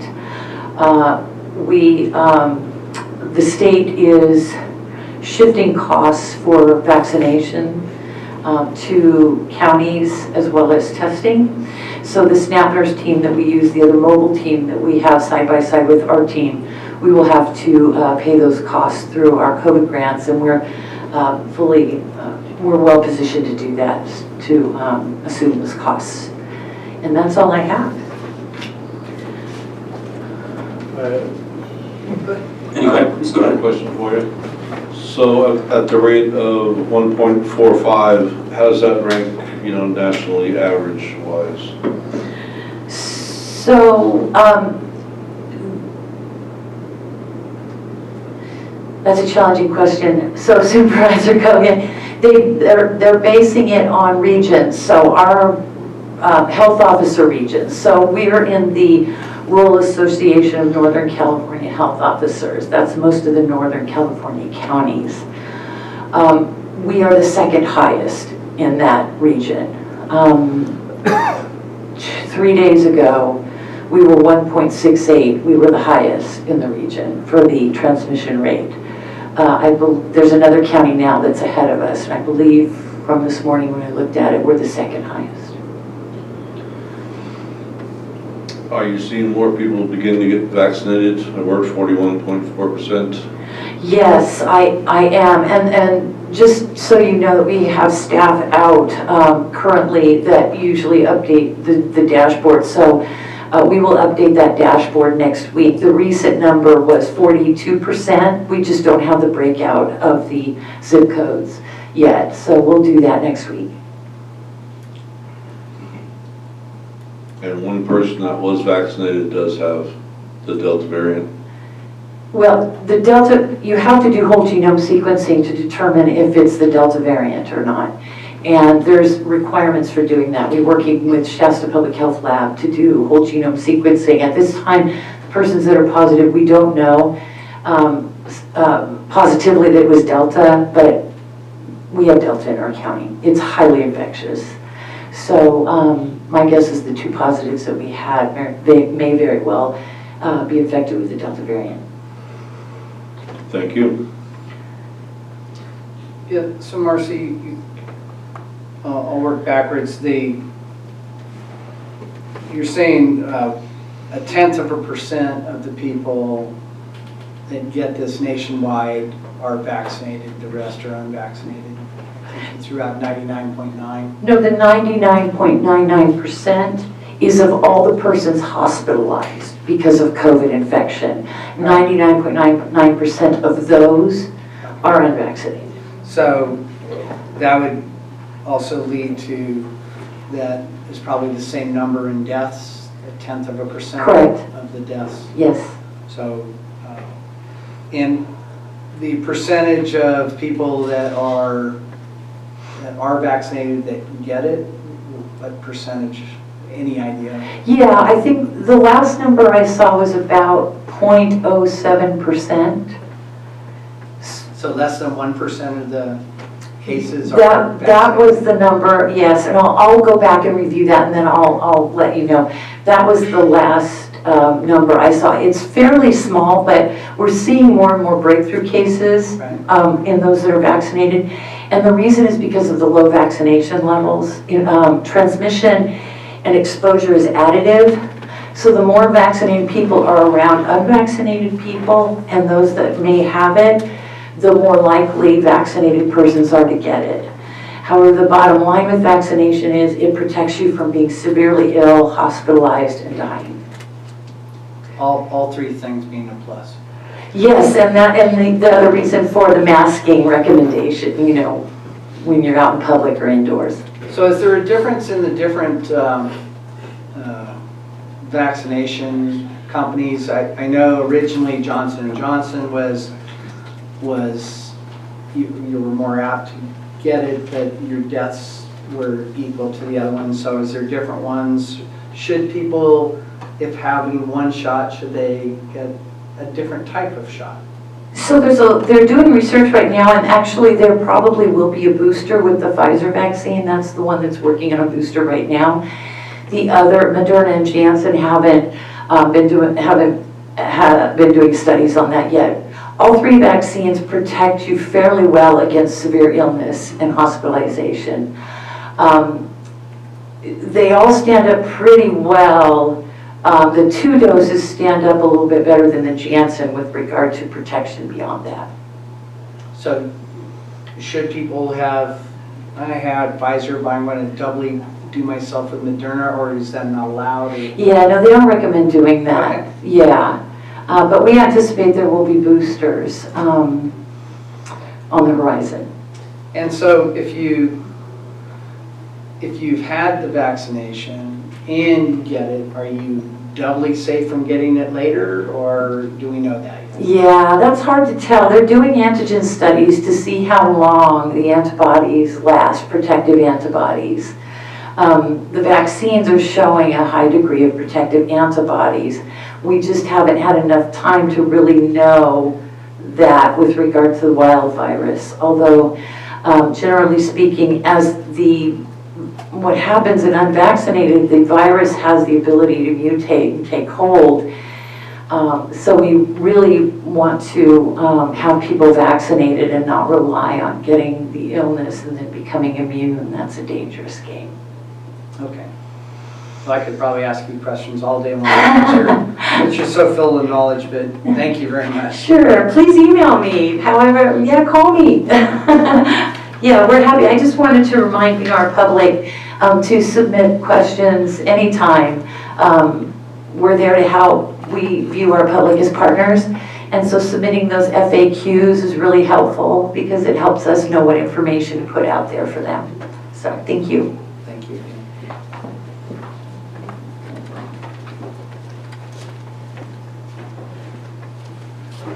All right, any department heads? There we go. Good morning, Shelley Nelson. I'm reporting as Trinity County Risk Manager. Just wanted to provide you a report on the property damage that we received Friday as a result of the thunderstorm that we received. The damages that we've had reported are predominantly at Loudon Park, as well as the building adjacent to it, which is Trinity County Life Support. We did have a kind of a split cedar tree uproot and fall onto the roof of the Trinity County Life Support facility. You could visually see some cracks in the interior ceiling in the center part of the building. So Trinity County Life Support staff right now are utilizing the sides of the building, but they're not allowed to use the center area. Superintendent has met with an engineer first thing this morning to assess the structural damage of it, and we'll have a plan of action this week or next week of what extent of that damage is. At the park, we had several trees that fell, and property damage there equates to one metal picnic bench, one barbecue, and a couple bits of fencing, wood and the metal type fencing. So other than that, that's all we've received reported to us. All of it is insurable, which I'm happy to say. And for our property program, the county is self-insured up to $25,000. Anything above that will go to an excess insurance layer, so we're covered for that. If you have any questions? Why did it hit so hard in Loudon Park? It just seemed that area there was just by the clinic. That was just a crazy little spot. Yeah, I don't know the real terminology. It's some kind of a micro something I had read about this weekend, but I forget the name. But microburst. Thank you. Yep. So it just kind of hits in isolated areas, and unfortunately, this storm kind of hit the center of town. So those cars on private property, they got a tree falling on them, we're not responsible for it? No, everyone's responsible for their own property. Just Okay. act of God. I didn't know if they were on or off. Thank you. Thank you.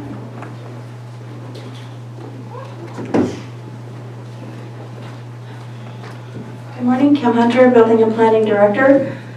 Just want to remind everybody, or announce for some, that we will have a general plan kickoff meeting the week of August 9th. There'll be several things going on for our general plan, including the fair as well. But on August 10th, there will be a 2 to 4 p.m. study session between the board and the Planning Commission. That will be a public meeting, but it will be a study session on the general plan and zoning update kickoff. Our consultants will be in town and the subcontractors for that very, very big project for our general plan update. And then 6 to 9, there'll be a kickoff meeting with the community at the Trinity Performing Arts Center. That will be, again, from 6 to 8. That is August the 10th. Also, there is a general plan website that's been set up. and it's trinity2050.com. 2050 is not when we'll be getting the plan done. That is the horizon for the document, the planning time of that document's life. But please, if you would like to receive updates or have any comments or more information on the general plan project, please sign up. There's a place to sign up for announcements and news updates, and also it's a great resource for information. Kim, are you requesting commissioners and/or the supervisors be at the public meeting, or is that's just redundant and it gives them a time to talk to you direct? Attendance by the planning commissioners and the board members at the public meeting in the evening is purely volunteer. We're not requesting that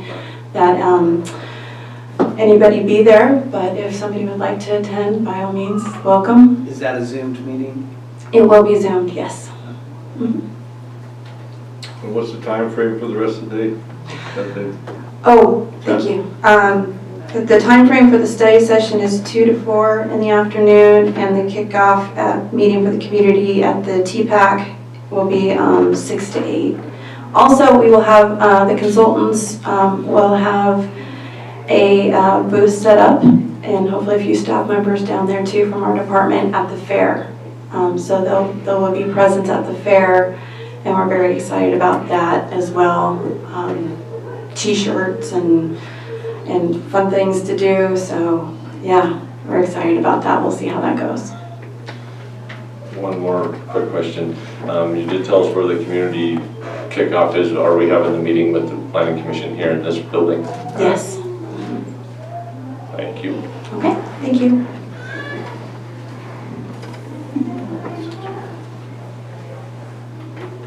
And I just want to give a quick update on the traffic signal at Lance Gulch and 299. If you happen to drive by there this morning, you'd actually see them out there working.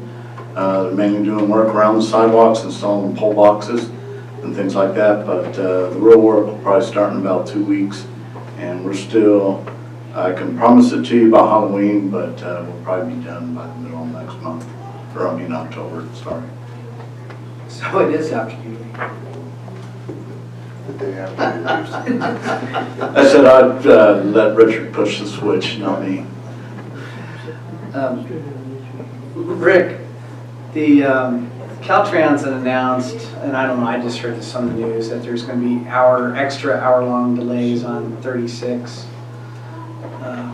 And since 36 is now the only crossover with the fires going on, is it possible for them to delay that until 299 opens? I'll ask the public information officer if there's anything that could be done while the fire's going on. Okay, thank you. I think that's it.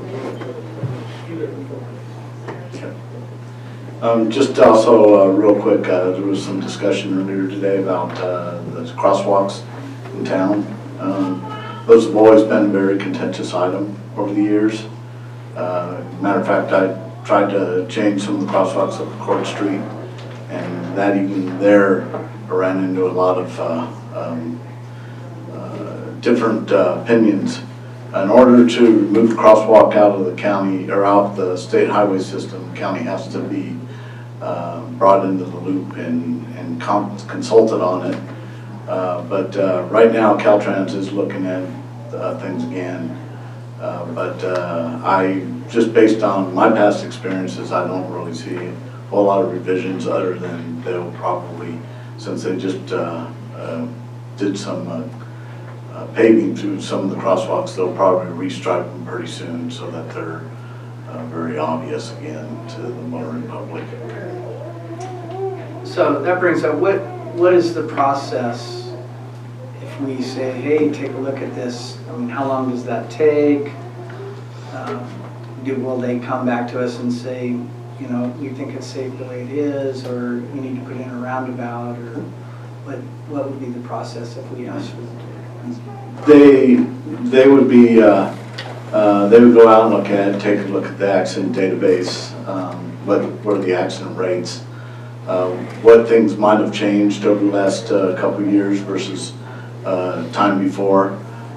They probably, since it's been about 6 or 7 years of the implementation of the Western Weaverville traffic safety project, they'll probably want to see, did that have any effect on accidents?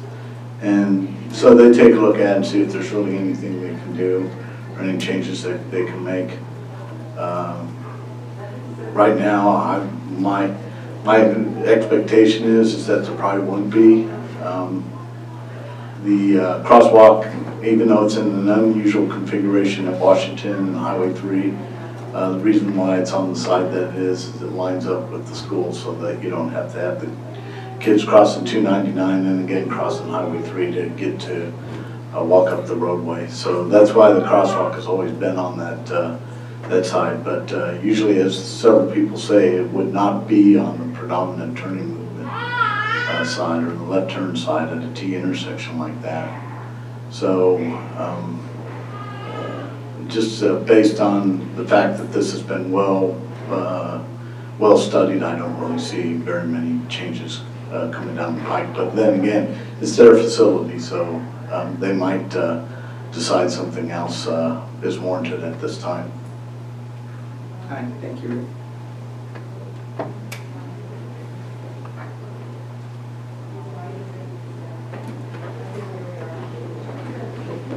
Is that it for department heads in the board chambers? I believe so. Is there anybody on Zoom? Not seeing any movement or any chat, so I think we're good to go. All right, Dr. Kuhn, the floor is yours. Thank you, Rick, for giving that report. The truth is, though, I reached out to him after the board asked me to and told him we might need another stoplight, and he resigned. So, anyhow, no, thank you, Rick. And then Shelley talked about the wind incident we had last Friday. I just want to say thank you to the crews that were out there. Rick had his road crew out there immediately. Mike was from General Services, was inspecting all the county facilities for safety. We had some high power lines down in the park, so he had his guys out working. Shelley was out immediately taking pictures of damage so we could start filing claims. So just want to thank the crews. As soon as it was safe to be out there, everybody was out there. So I just want to thank our staff for being out there that quickly and responding. So that's all I have to report. Thank you. Any questions for Dr. Coons? All right, hearing none. We have reports from Board of Supervisors. Supervisor Groves, you want to begin? Yes, there's not much to report. I had a town hall meeting in Lewiston, which was very well attended. Probably had 50 or 60 people there. And it went on for a long time. So people were hungry for answers and for us to get back out there. Let's see, what else do I have? We had an ethics Zoom training here. And that's it. No other out-of-county travel. All right, Supervisor Cox. Not a lot to report. This coming Monday, August 9th at 7 will be the monthly District 2 Town Hall meeting, and as a panelist will be featured Sherry White, Director of HRN, and she's got several topics she'll be speaking to, which will be in the newspaper and on the website. And PSA 2 discussions are continuing with some really positive things happening there. Nothing's finalized yet, but I just want people to know that's not been forgotten. It's still being worked on, and more come on that.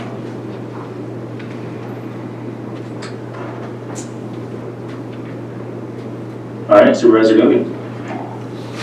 We had a Fish and Game Commission meeting last week before that the beaver issue came up, which we'll be talking about a little bit later today, I think. Trinity County Fair board meeting was good. They are full steam ahead with the 100-year fair in Hayfork, so let's hope they get that done, and then myself and Jill attended the PSA 2 meeting. And I think things are going well. I think we got a decent plan for that. I think we'll see it back up here pretty soon. So it was a positive meeting. That's it. Supervisor Freer? Also, I don't have a lot to report. I did attend a behavioral health advisory board meeting and a Calusa Glen Trinity CAP meeting, which both were fairly routine. Nothing exciting to report out of those meetings.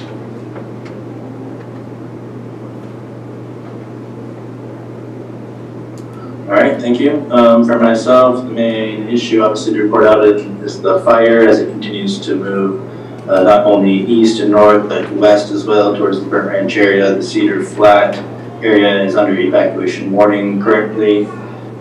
So encourage all residents with animals, special needs, things of that nature to make preparations early as to prevent a rushing situation in the worst case scenario. I'm not on social media, but I do send out my newsletters daily or bi-daily. And if anyone has any concerns, they can reach out to me directly, Office of Emergency Services as well. The Burnt Ranch School has been set up as a clean air facility and shelter, so I know some Del Loma residents are utilizing the Burnt Ranch School currently, and I imagine that will continue to expand in their services. And believe that is all I have to report on for now.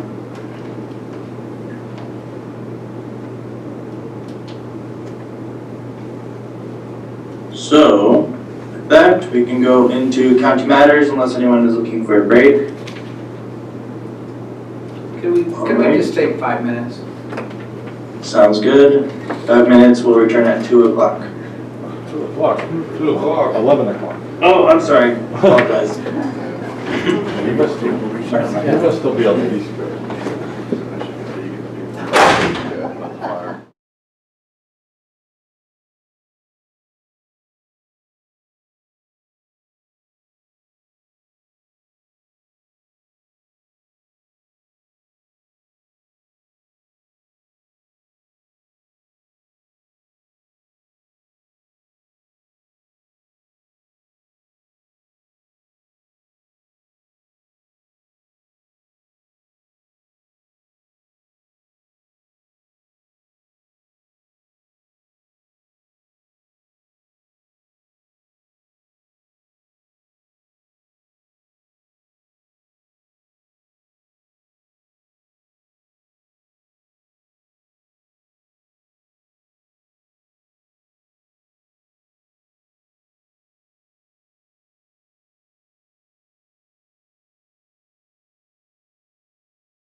All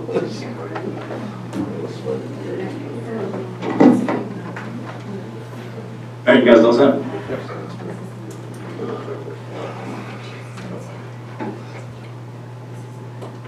Everyone ready? I think so. All right. We're gonna go into the county matters. These items include non-routine or controversial items and are listed alphabetically by department. A member of the board or staff may request that an item be heard out of order. I'm going to move item 5.4 to the end of the board meeting, as I'll be recusing from that item. And we will do the subsequence at the end of these first items, unless there's any objections. So we'll start with Health and Human Services, item 5.1, ratify the Director of Emergency Services proclamation and confirm the existence of local emergency in Trinity County pertaining to drought conditions, potential loss of reimbursement revenue from the state and federal sources. Hello, Christy Anderson, Trinity County Environmental Health. We're hoping that you guys will confirm the drought declaration for an emergency for Trinity County. To clarify, this is not a request for CDAA funding yet. I believe my department is the only one that's incurred funds based on drought conditions.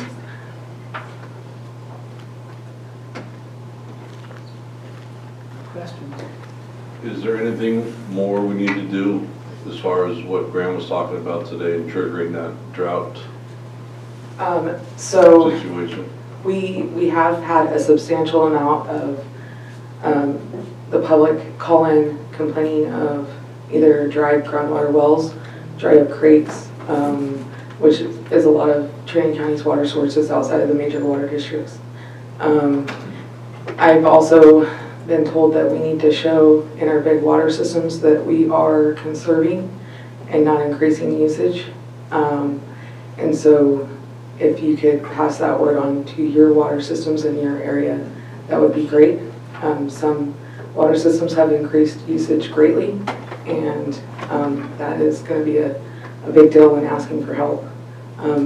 As CSAC Chair had mentioned earlier, that money hasn't been exactly allocated yet. It's there, and they haven't decided how to distribute that to communities yet and how that will all work. So we're waiting on that as well, but this helps open the door and allows us to start our billing. So if I understand correctly, if our water, municipal water usage goes up, it decreases our likelihood of getting help? For that particular water system. So, you know, if reservoir levels are going down and water usage is going up and conservation efforts aren't noticed, that can be an issue when applying for aid for those water systems. Yeah, I don't see how that's not happening now with all the water trucks and all that. You know, that's not, I have nothing against water trucks or anything. A lot of people are just out of water. I'm out of water. Man, that's a tough one. Good enough. So, you lost me a little bit. So each individual, we'll just take Weirville Water District. So they're on pretty sound footing, sound water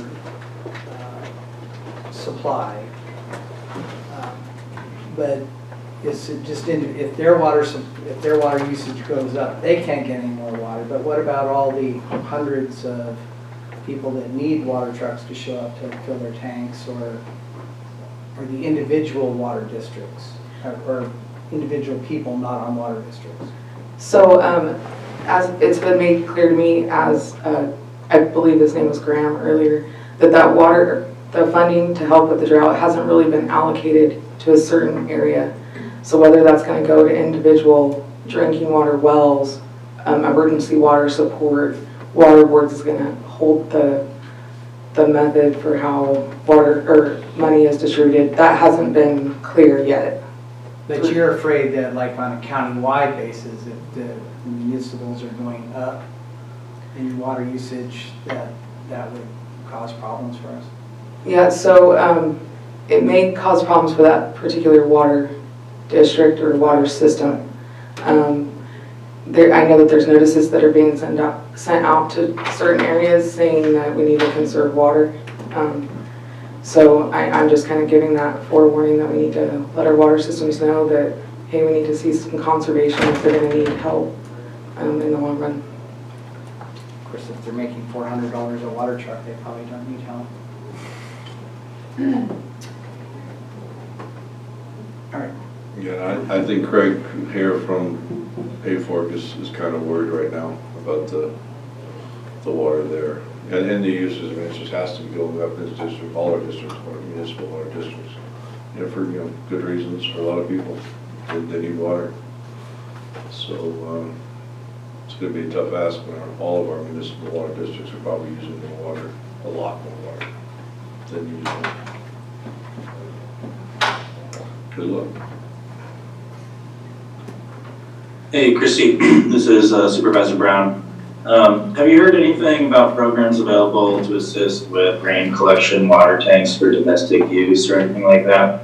I've heard that sometimes there are grants available, sometimes through the USDA NRCS office has grants, sometimes there are certain grants for water tanks for potential fire suppression, but with the rainwater collection tanks, that could be a nice way of setting aside water that doesn't come into the areas that typically hold water for our domestic uses. Can you elaborate, or do you know anything about that? I'm not aware of individual assistance of that type yet. If you are aware of anything, please forward my direction. The only resources we've been given so far is, hey, if you know of a dry well, put it in the system on the water board's map. That doesn't help our public very much, and we just don't have the time to document it. So yeah, we do have a lot of dry wells. We have some people applying for their 5th, 6th, 7th well right now, and as you see, our creeks are going dry. So. Hi, Jeremy, if I may interrupt for just a moment, this is Susie Cockums. With respect to grants, in my many listers that I participate in, there is some talk at the state level about potential for grants with regard to the drought. What that will look like, I do not know, but they're not going to be personal property owner grants, they're going to be for municipalities, so cities and counties. So there is something being discussed. What it will end up looking like, I do not know, but there's a lot of hubbub in Sacramento about that right now. That's all I got, but at least that's something. Okay, thank you, Susie. Thank you, Christy. Are there any additional questions from the board?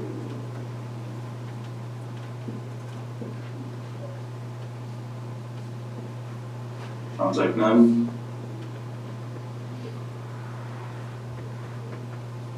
Do we have a motion on this item? We haven't gone public yet. Oh, thank you. You're right. I'm jumping. I believe there's public. Is there anyone in the room with public comment? Seeing none.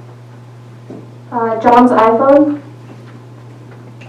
Hello, Supervisors. This is John Brower from Junction City. And to follow up on Jeremy's question, yes, there are other Prop 64 grants available for local water system solutions.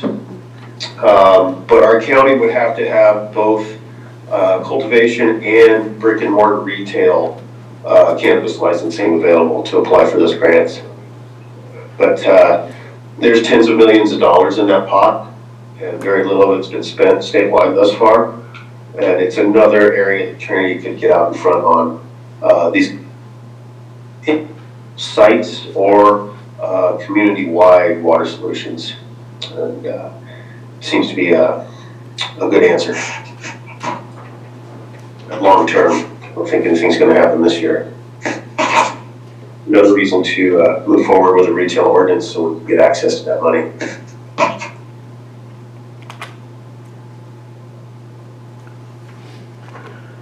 Any other public comment on this item? I think Nancy Chapman had been on Zoom and had a question. I'm not sure if she's still on though.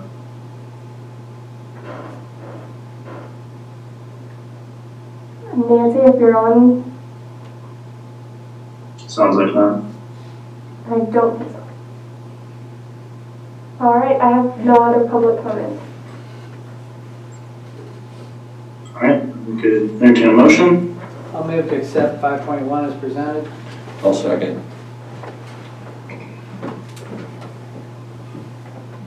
Motion by Supervisor Groves, second by Supervisor Frazier. Supervisor Frazier, how do you vote? Aye. Supervisor Groves. Aye. Supervisor Cox. Aye. Supervisor Gogan. Aye. Supervisor Brown. Aye. Thank you. All right, human resources, item 5.2, modify the departmental allocation list for administration grants diversion to read 2 program manager or grants coordinator 1-2 effective August 3rd, 2021. Approximate cost and salary and benefits per month for a program manager at A-Step is $9,341. Thank you. Good morning, Shelley Nelson, HR Director. So the Administration Department Grants Division was requesting an allocation be added to their department list of allocations. The department has applied for multiple grant funding housing and homeless programs over the past 2 years, and each grant application has been awarded, bringing approximately $980,000 to the Administration Department. Now currently the Grants Department only has one allocation, one staff member. So the county must expand its capacity to implement housing programs while continuing to apply for additional grants for all county departments, while simultaneously managing projects currently in operation as a result of other grant awards like CDBG, which is Community Development Block Grants, Cannabis Equity, and Parks and Recreation Capital Development. So included in the state and federal budgets for 21-22, there's multiple sources of grant revenue for the housing and homelessness that the county would like to anticipate applying for, but it's provided they have staff that would be able to implement these programs. In order to expand already awarded funds and anticipated funds, the county would like to increase the allocation list to include a program manager position, and this position would hold the responsibility for implementing housing programs in the county. It is anticipated that the grant department will also return at a later date to possibly increase the allocation listing for additional housing specialists under this program, but that is not the item that we're hearing for today. So right now we're just requesting to include one additional allocation for a program manager. If we are not able to do this, then we may not be able to ensure that grant revenue is disencumbered as a result of underspending. So funding to cover this management program manager position would come from multiple funding sources that I have listed in the staff report, and requesting your approval today. Are there any questions for Sean? Is there any public comment on this item? Not seeing any movement in the room, and I have no raised hands and no new chats on Zoom. All right, now I'll bring it back to the board.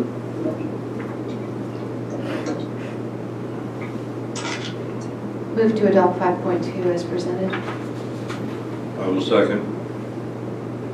Have discussion. I'm not,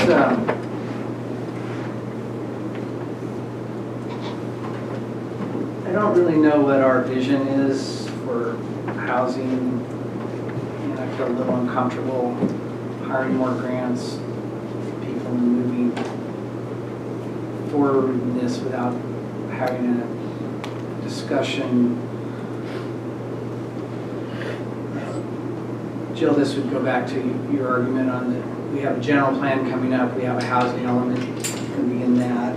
I'm just not sure, just because money's out there, we should go moving along without some sort of vision on what we want housing to be.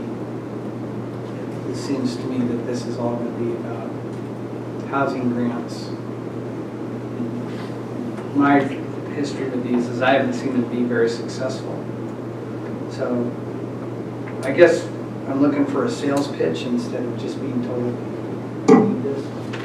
I can jump in. I also know Susie's on the line. Currently, as we said, we have one grants coordinator, and that grants coordinator is responsible for applying for grants and then also administering the grants, and she's been extremely successful on applying for grants and receiving them. But now we're going to start losing out on applying for more grants because she's going to have to be the boots on the ground person. What we're looking for is this person to be the boots on the ground who will engage with the community, work through HRA, work with social services, work with mental health to help house our difficult population and those that are low income. So as we know, Susie's been working tirelessly trying to get us a housing project here. We've had several different pieces of property that have fallen through, but she's still pushing through. We met yesterday again on trying to get another, to acquire another piece of property that we can build this unit on, which would build extremely needed 24 to about 30 units for low-income housing and diverse housing. And long-term, many of these programs, they don't assist with market rate housing. You just can't find money for market rate housing. You find money for low-income housing. But what that does do in the long term is if we can build some of these units out and we can get the low income, the ones that they're in right now become available, and those landlords can rent to market rate instead of the people they're renting to right now. So it does build this bigger footprint, does build this more housing stock. Long term, we can, once we get housing here with the general plan and we start having developers interested in coming to this area, over the hill we were extremely successful with our housing rehab and our down payment assistance program. We ran probably about a $5 million revolving account over there for down payment assistance, helping people who are just on that cusp of being able to afford a market rate house but don't have the assistance or don't have the means to get that down payment. Well, the county, we can help with that. So many of these programs, we just don't have a housing stock here. So that's what we have to do, is try and develop the housing stock. And one way is by these grants. But I think Susie's on the line and she can kind of on that too. But what I see is we're gonna shoot ourselves in the foot by being so successful getting these grants and then not being able to administer them and have to send the money back. And they do work with that vulnerable population that we're seeing and that people are calling us about, because we've got to start at the bottom to work our way up. Susie, you on? Yeah, so I will second everything that the CAO mentioned, and I will speak to what Supervisor Groves said about our programs in our county based on his experience have not been successful. And that's because we have one service provider through the Human Response Network that is solely responsible for all of the housing and homeless services, and we're trying to build that capacity. You can't be the boots on the ground and accept applications, be out in the field with the homeless population, work with the landlords, and then work with grant funding and be one organization. In most communities, that's dozens of organizations. We have one, so we're trying to build capacity. With that, in the state budget as well as the federal budget, there's a boatload of money coming our way that is not grant funded. It's housing and homeless funding in response to COVID that's coming our way, whether we ask for it or not. So if we are one of those jurisdictions that is unable to expend those funds, guess what? It will go back, be disencumbered, go back to the state or the federal government and be redistributed to large jurisdictions who don't need the money as much as we do. I will also agree with Supervisor Groves, we do need a plan for housing. This position allocation is not just about housing, it's about homelessness, it's about money, it's about coordination and collaboration with our service provider. It's about the boots on the ground that the CAO mentioned so that I can continue to focus on administration of the grants that we've already put into play. All of these CDBGPI grants are being administered out in our jurisdiction, but there's still a component that's tied back to the county that I need to take control of. And there's only 24 hours in a day, so I need some assistance for that. this position as well as my own position. I've been very successful at writing grants to fund both of those positions. We have funding for at least one allocated program manager for the next 5 years, and that's without the funding from the state and federal government. So we're probably looking at least 10 years of funding to support this program manager position and potentially some specialists. I would like to look forward to the future, however, and have a conversation about housing and how we're going to improve the capacity of our county to house the people that we currently have, as well as those that may want to move to this county for a job. We have a lot of vacant county positions as well. Not necessarily growing the population of our county, but let's take care of the people that are already here. And I need some help doing that. Chairman Brown, this is Kim Hunter. I was hoping to just comment real quick, if possible. Yeah, please, of course. We do have a housing plan. We have a 2019-2024 housing element. Unlike the other elements of the general plan, the housing element is mandated by state law to be regularly updated. Those requirements in the housing element, we have several programs. This is our policy document. It tends to be a document that sits on the shelf and doesn't get a lot of attention, but it is the most updated element of our general plan and is up for being recertified in 2024. So there are several programs. I don't have it at my fingertips, but there are several programs, at least 20 programs that set forth the county's commitment to providing housing. Excuse me. So there is a plan, and it has been updated recently, and I'd be happy to provide more information on that plan in the future if needed. Any questions for Director Hunter? No, but I will comment that the plan was not a real in-depth plan. It was in response to the fact that we put a plan in that was so laughable that the state threw it back at us. And this is long before your time. Okay. and so we made tweaks to just get it passed. But as an in-depth, I disagree. there might be one plan behind. Yeah. Dan, can you? 2019, we did do more work on the housing element. I can't off the top of my head recall everything that's in it, but I do know that we went a little farther than the meeting the state minimum. Okay, all right. And the state requirements for housing elements have really tightened up the last few cycles. I agree. It used to tend to be a document you got approved and sat on the shelf, and it didn't really have a function, but that has definitely changed with the housing crisis in the state. Our most recent housing element was adopted on April 1st of 2020.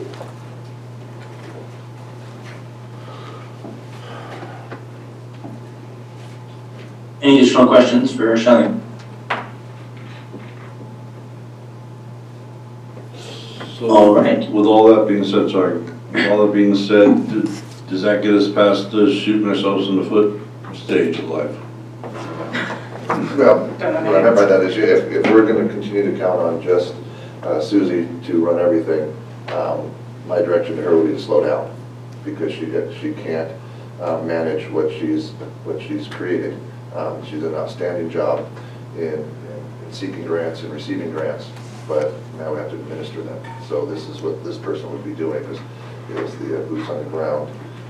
So if we don't, and we'll take direction from the board, if we don't, though, my direction to Susie would be to slow down on the grants and start spending more time on administering them than seeking additional funding.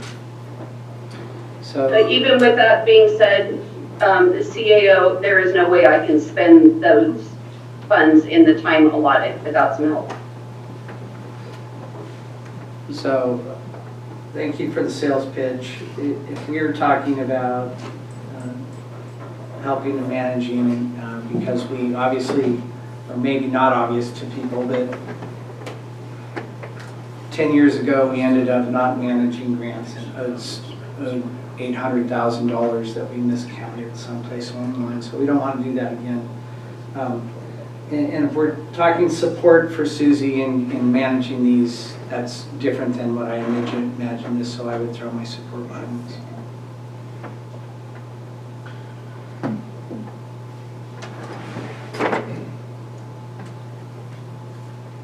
Is there any more discussion on this item?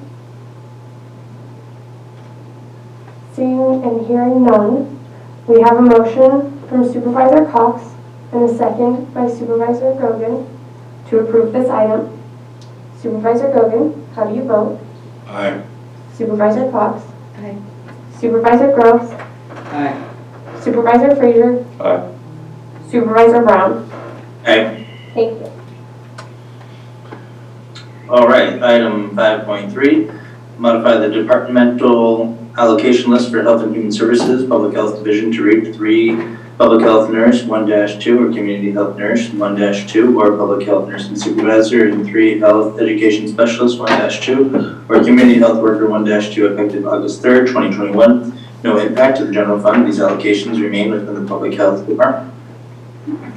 So the Public Health Department is requesting to modify their departmental listing of allocations by removing one allocation from the Health Education series, basically changing it from 4 to 3, and increasing one allocation into the nursing series, so they're changing it from 2 to 3. So this item is not increasing an allocation, we're just asking to shift it between classifications. With the continued threat of COVID-19, there is a strong need for nursing expertise to address the myriad of issues that are facing the communities, and that's basically what's driving the request, is to shift more support in that expertise area. So they're asking for approval today.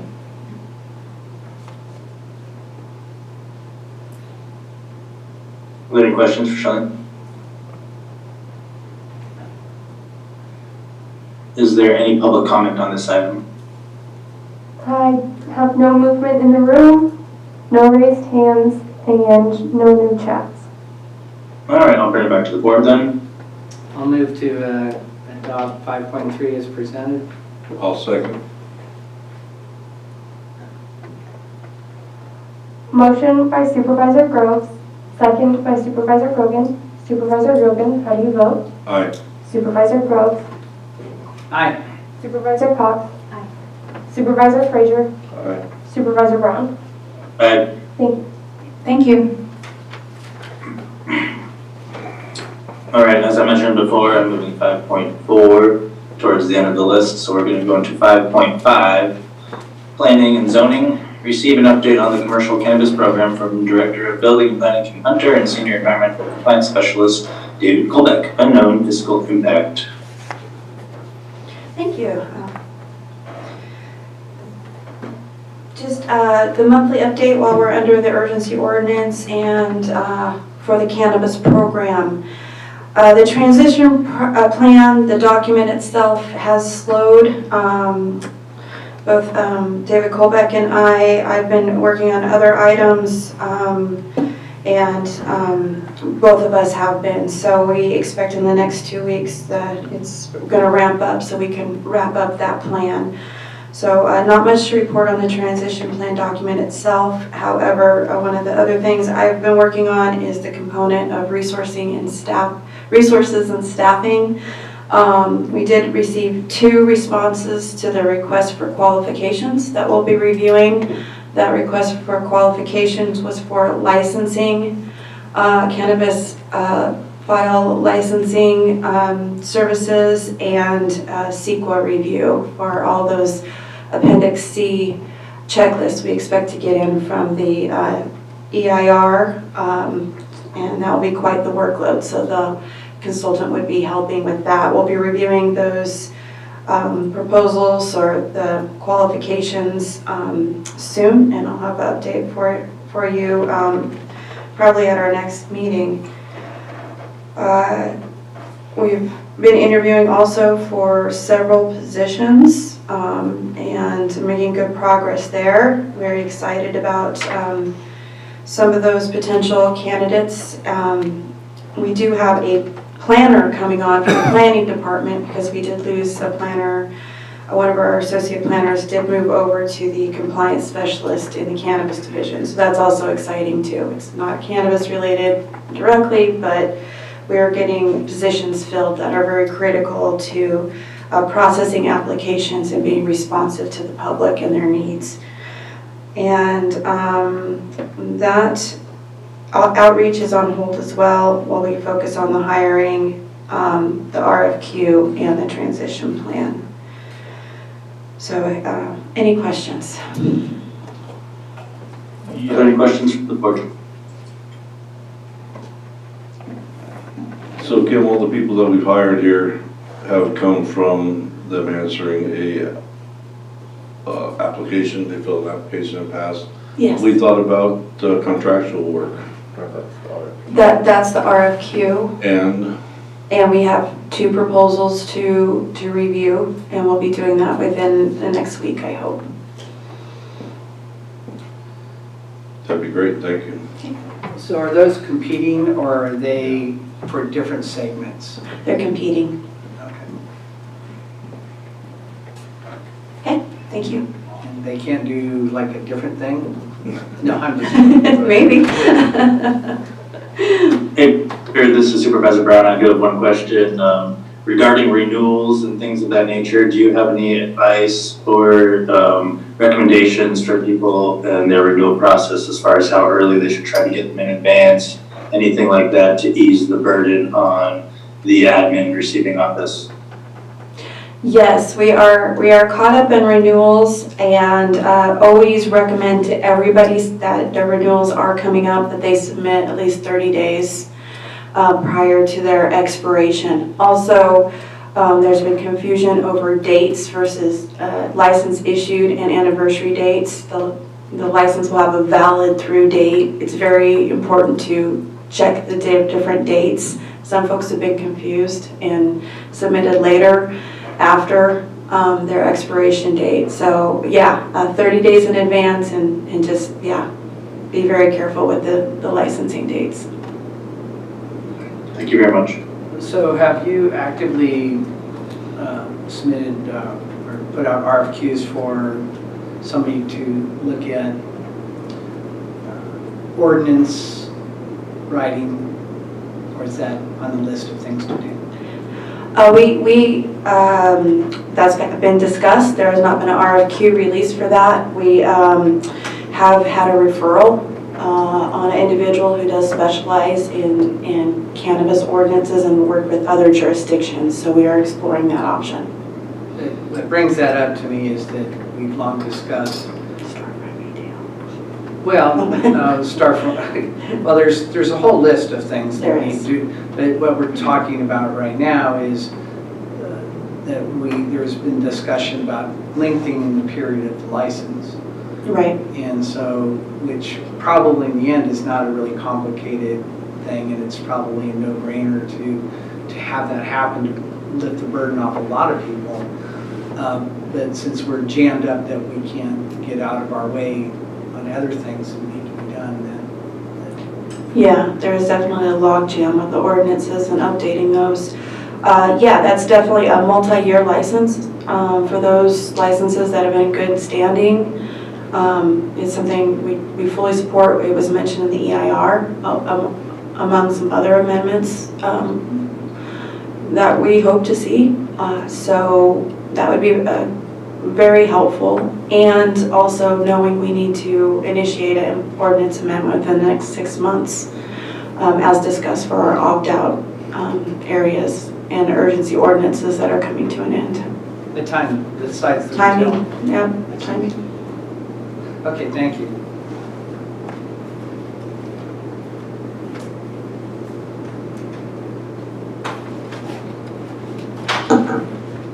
Is it time for public comment? Yes. I don't know if there's public comment on this because this is just an update. There generally isn't public comment on reports. I'll be really brief. Supervisors, Honor Right, Weaverville. I appreciate Director Hunter's update. It is August 3rd. In a couple weeks will be the next meeting. I believe, August 17th is your next meeting. And then the urgency ordinance is over before your next meeting after that. So the 200-some licensees who are currently being saved by this urgency ordinance will no longer be in that position come a meeting or two from now. I've been asking you for months. I'm going to reiterate for the last couple times, please agendize an extension of this urgency ordinance.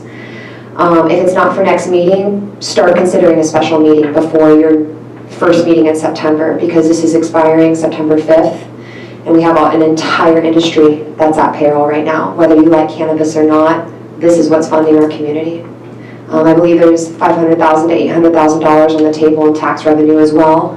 We'd like to see that continue to increase. So please agendize for the next meeting or a special meeting to save the only industry we really have right now that's floating the economy.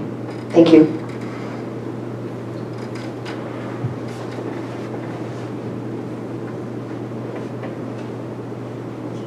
All right. Next item is Sheriff, item 5.6.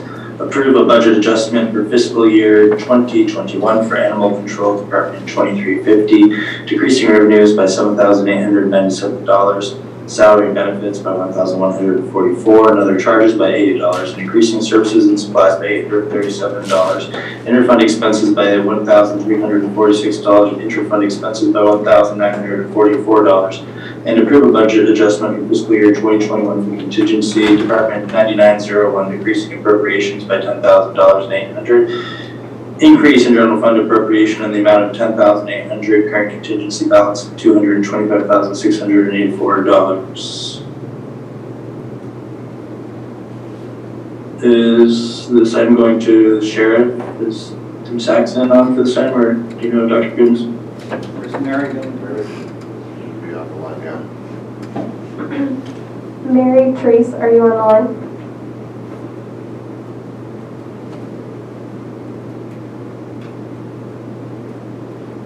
Is she going to be the representative for all three of these items, 5, 6, 5, 7, 5, 8? Should, yes. Good morning. Good morning, board. Can you hear me? Yes, yep. Perfect. Good morning, Chairman Brown and members of the board. I'm Mary Treese, the business manager for the Trinity County Sheriff's Office. Sheriff Saxon apologizes for not being able to be present today, but he is working in the field. I'm happy to present these items to you. Item 5.6 is our animal control budget for, we're doing some cleanup to close out fiscal year 2021. Revenues were lower than anticipated. A lot of things make that fluctuate. Pets that have passed away, people who have obtained 3-year licenses instead of 1-year licenses,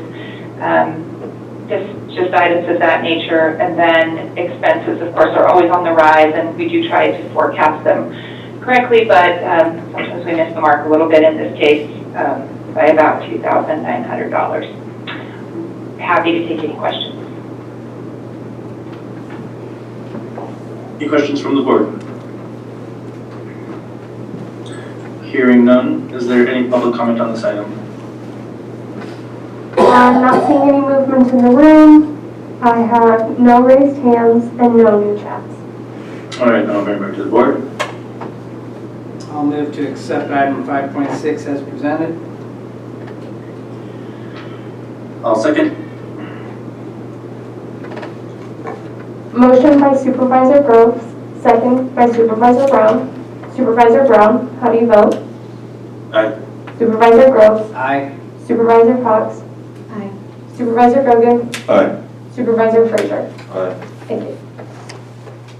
Item 5.7, approve a budget adjustment for fiscal year 2021 for Coroner Department 2110, increasing services and supplies by $5,000, and approve a budget adjustment for fiscal year 2021 for Contingency Department 9901, decreasing appropriations by $5,000, increase in general fund appropriations with an amount of $5,000. Current contingency balance is $214,884. If the prior budget adjustment is approved.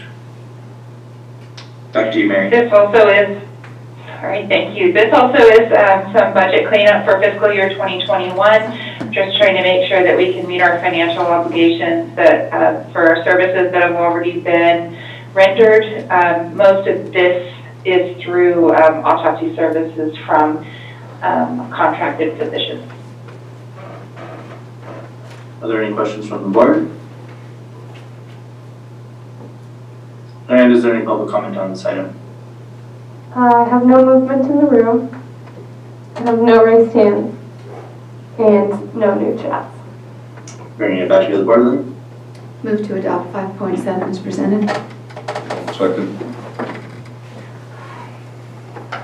Motion by Supervisor Cox, second by Supervisor Gogan. Supervisor Gogan, how do you vote? Aye. Supervisor Cox, Aye. Supervisor Groves, Aye. Supervisor Frazier, Aye. Supervisor Brown. Aye. Thank you. All right, and we have 5.8.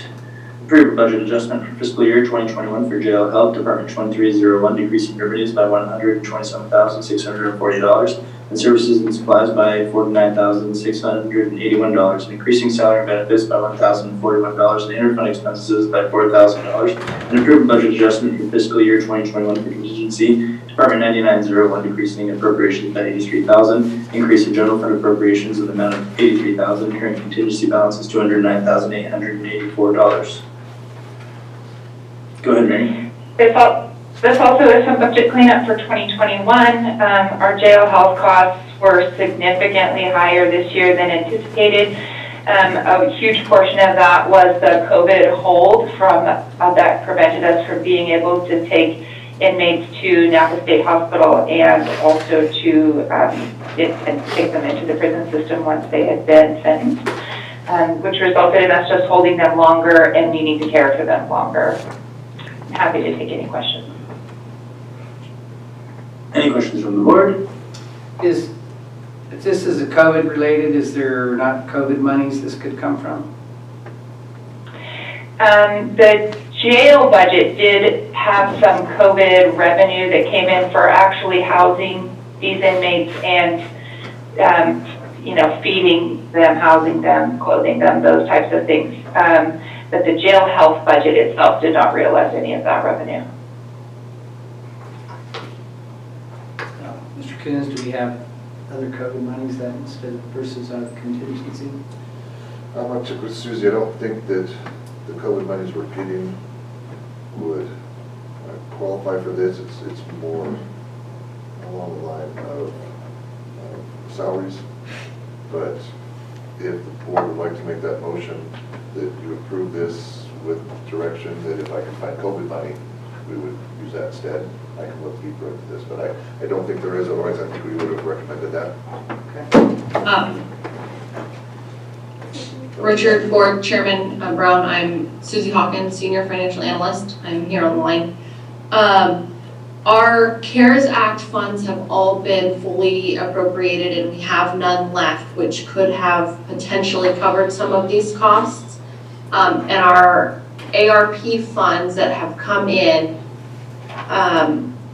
to my knowledge, these would not be eligible costs. I'm happy to look into that further, and like CEO Coons said, and if it's eligible, then we can look to use those. But at this point, I think the Sheriff's Office needs to get these expenditures paid in the fiscal year 2021, and without knowing whether or not those APR funds are an appropriate, without knowing whether or not these expenditures are an appropriate use for the APR funds,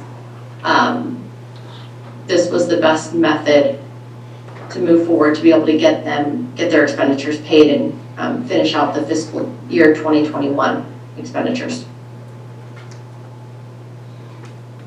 Thank you, Susie. Any additional questions? Seeing none, open up for public comment. I have no movement in the room. I have no raised hands and no new chats. All right, we'll bring it back to the board then.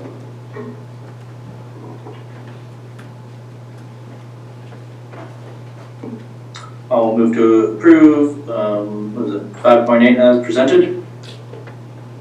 I'll second. Subsequent motion move to accept with the direction to CAO and staff to see if there might be other funds, and if available, use them instead of contingency. I'll second that.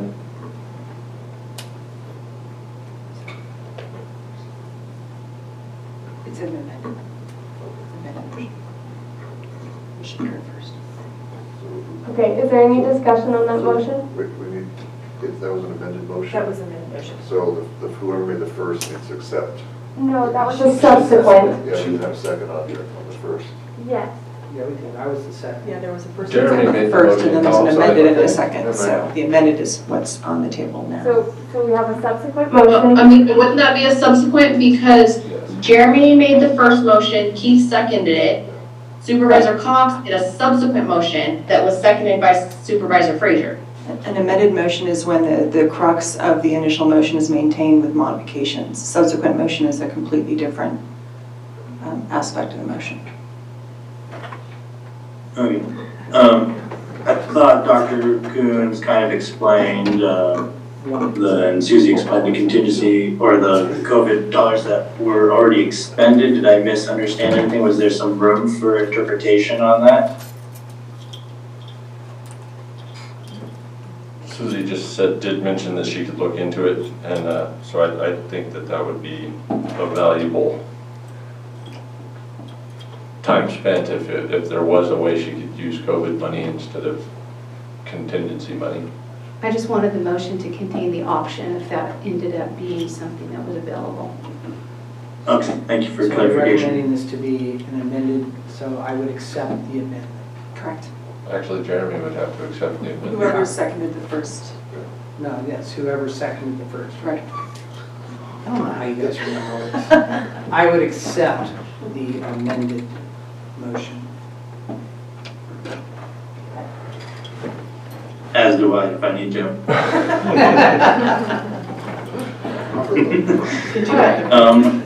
Then the amendment is accepted and we can hold the board. Perfect. So we have an amended motion by Supervisor Brown to accept the budget adjustment and direct staff to look into paying out of COVID funds, with second by Supervisor Groves. Supervisor Groves, how do you vote? Aye. Supervisor Brown? Aye. Supervisor Cox? Aye. Supervisor Gogan? Aye. Supervisor Frazier? Aye. Thank you. Okay, item 5.9, approve a budget adjustment fiscal year 2021 for search and rescue department 2270, increasing services and supplies by 3380, and approve a budget adjustment for fiscal year 2021 for contingency department 9901, increasing appropriations by 3,380, increase in general fund appropriations in the amount of 3,380. Current contingency balance is 126,884. I think this is still you, Mary.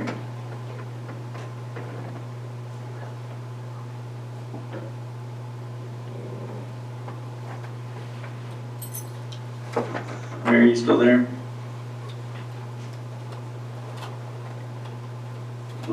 It was on the next page. Here we Sorry, are. sorry, I am still here. All right, go ahead. This is my final budget cleanup item for this board agenda. It's just partially it's reallocating funds between line items to try to show areas where we tried to save to compensate for extra spending areas, but overall the budget did come in $3,380 over our anticipated budget for 2021. Any questions for Mary? Is there any public comment on this item? I have no movement within the room. I have no new raised hands and no new chats. All right, I'll bring it back to the board for approval. I'll move to accept 5.9 as presented. Second. Motion by Supervisor Groves, second by Supervisor Cox. Supervisor Cox, how do you vote? Aye. Supervisor Groves? Aye. Supervisor Gogan? Aye. Supervisor Frazier? Aye. Supervisor Brown? All right. Thank you. All right, we will now Thank go you, in. supervisors. Have a good afternoon. Thank you, Mary, very much. Subsequent item 7.1. Authorize the chairman to sign a letter to the California Department of Fish and Wildlife Director regarding a requested moratorium on the removal of beavers and beaver dams in Trinity County. Supervisor Gogan, do you wish to make any more comments and answer some questions on this? Yes, I would. So is Dave not here? He didn't come back. So a couple of weeks back, there was a beaver dam on Browns Creek that was natural. It's been there for years. Game warden went up and tore it down, and thinking that it was dammed to create water for someone's house or grow. I'm not sure exactly why, but it wasn't. It was the same amount of water coming in as it was going out. It was a beaver dam. Generally, those are looked upon favorably in the wildlife situation it was in. The game warden tore it down without checking with any biologists, and we definitely lost thousands of coho and steelhead and every other source of life that was backed up behind that beaver dam and the pond that was there. So we would like to put a moratorium on the tearing down, taking apart of beaver dams until we do get someone to look and see what the damage may be to coho, which are a threatened species, and the other animals behind it. And also, when you tear a beaver dam down, beavers don't make it for a day. They're done. That's why they build dams and go underwater. They're not very defensive. So we would like to have that just looked at, as one scene, and especially on a private property parcel. Generally, that's up to the private property owner to ask for that to be removed if it's a deterrent to him or kids or family. In this situation, the owner was more than happy to have it there. It was kind of a little family thing for him there, and he was very, very upset. He brought it to the Fish and Game Commission. Everybody on the commission, which is 2 or 3 biologists, myself, everybody, it was a consensus by the Fish and Game Commission that this was not a good tactic to take. He should have noted that one was there, got a biologist, came back the next day or the fall, whatever he could, and studied what their repercussions may have been of tearing it down. So that's what we're trying to put forward here. Are there any questions for Supervisor Gogan? Yeah, so you kind of inferred that this was a mistake by this guy, and even he would say it was a mistake because he thought it was an illegal cannabis grow water, or? It was APSO being, on the river a lot in my life. There is no way, and it's just about 4 miles up creek from me on Browns Creek, there is no way that this wasn't a beaver dam. I mean, Beaver 6 or Beaver 6, you know what they look like. I know what they look. It was a beaver dam. It wasn't a cannabis dam. It wasn't diversion.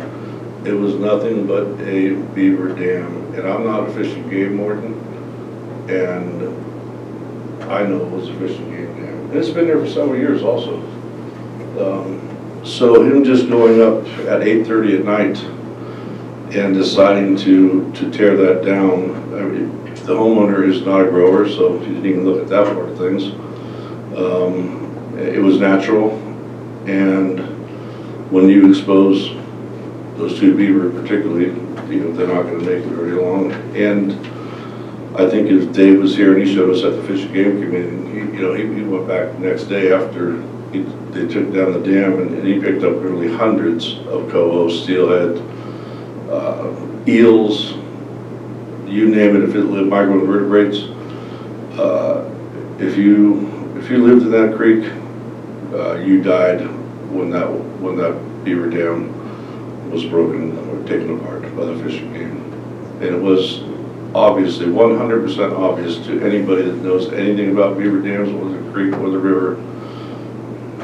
It was nothing. There's no way you could not see that this was made by beavers. All right, is there any public comment on this item? Yes. Good morning, Lisa Wright Lewiston. I listen in on the watershed call every week, and that was discussed as well. And apparently, from what was discussed among that group, is this isn't the first time that this particular person has done this. I don't know what authority that our local commission has with Fish and Wildlife to try to re-educate or remove this person. I don't know what's going on in that respect, but I think anything that the county can do to show their concern about this kind of action by someone who's supposed to be protecting fish and wildlife. The scientists we work with in Fish and Wildlife go to extremes to make sure that cannabis farmers aren't impacting fish and wildlife negatively. So it's very disconcerting to know that a fish and game warden has been doing this, and apparently on additional times as well. So I urge you to please support this effort by Supervisor Gogan. Thank you. Any additional public comment on this item? John's iPhone. Hello, Supervisors. I agree with the comments from Supervisor Gogan and Lisa Wright. Unfortunately, it seems like this action might be necessary by the county. In the old days, there were beavers up every creek and holding the water from the winter wet months for slow release during the dry months. And seems like everything we can do to get back to that is worthwhile. I encourage approval of this item. Thank you. I have no other public comment at this time. All right, I'll bring it back to the board. Is there any further discussion on this? Has there been a reach out by the Fish and Game Commission to Fish and Game officer? Yeah, Or his boss or whatever? there has been both. We had a couple of meetings. The boss participated by listening to what we had to say, didn't participate by getting back to us exactly. More than likely because he didn't know what to do. It was just a terrible situation. And the game warden that did it, I think, was totally wrong. Just absolutely wrong for doing it. And I don't know how he could have been a warden for so long and to do something like that, especially on private property. Usually you get beaver dams on other property and you get temporary permits to take them out. But when you have a willing private property owner, that's generally a plus for the environment. So there was quite a few things done wrong there. The private property issue, the killing of almost everything behind it, including the beavers. So it's very strange that he went after this, and I think he's done this several times, not several times, a few times before, which is bothersome. And I think he even mentioned today while he was there that they was like, "You're going to kill everything back there," and he goes, "I'm not a biologist," and he just took it down. So it was kind of startling. So I think they're looking at it up above him right now. I don't know what's happening about that, but we did. And Dave is carrying this on to higher levels with the board approving it if possible. So also in the letter here, you have attachment 2, which I don't have in mind. I don't know. Well, that's my apologies. I will send that to you and make sure it's available. Are you emailing it now? Yes, I think so. All right, are there any other questions for Supervisor Gogan? I guess my question would just be with regard to process, when something like this happens, is board action what would be required? So It just feels, I'm just uncertain about how the board interacts with Fish and Wildlife to say, to inquire as to what happened, why it happened, how many times it's happened, and then we come in with a policy or this moratorium, or I just have a lot of questions. I'm not exactly sure how to ask. All right, so to answer a few of those questions, the backup was said that there wouldn't be a moratorium, but there would be a pause and wait. If a game warden walked up a creek, saw a beaver dam, he wouldn't just tear it down that evening. He would go back to the biologist, get someone from higher up in the department that knows more about beaver dams and what lives behind it and what would happen to that, habitat if the beaver dam was taken down. So it would be on a case-to-case situation, and more than likely not to happen on private property unless the homeowner called up, especially since beaver dams are, you can tell they're beaver dams. They weren't diversion or dam, even though it's a beaver dam. What was going downriver, it was stopped a little bit, it filled up, and then it continued on downriver. So there was no loss of water in the creek. In fact, when they took it down, I think the house was like 800 yards down, they didn't see water. So it was just overaction. And I can answer any other questions you might have. What has the, and forgive me if I missed it, you may have said this, but what has the conversation been to this point between the county and Fish and Wildlife? The county and Fish and Wildlife, we are still waiting for an answer from them, and Dave he was waiting for us to sign this to kind of go, he's going to go above and beyond. He's going to take this to the furthest he can.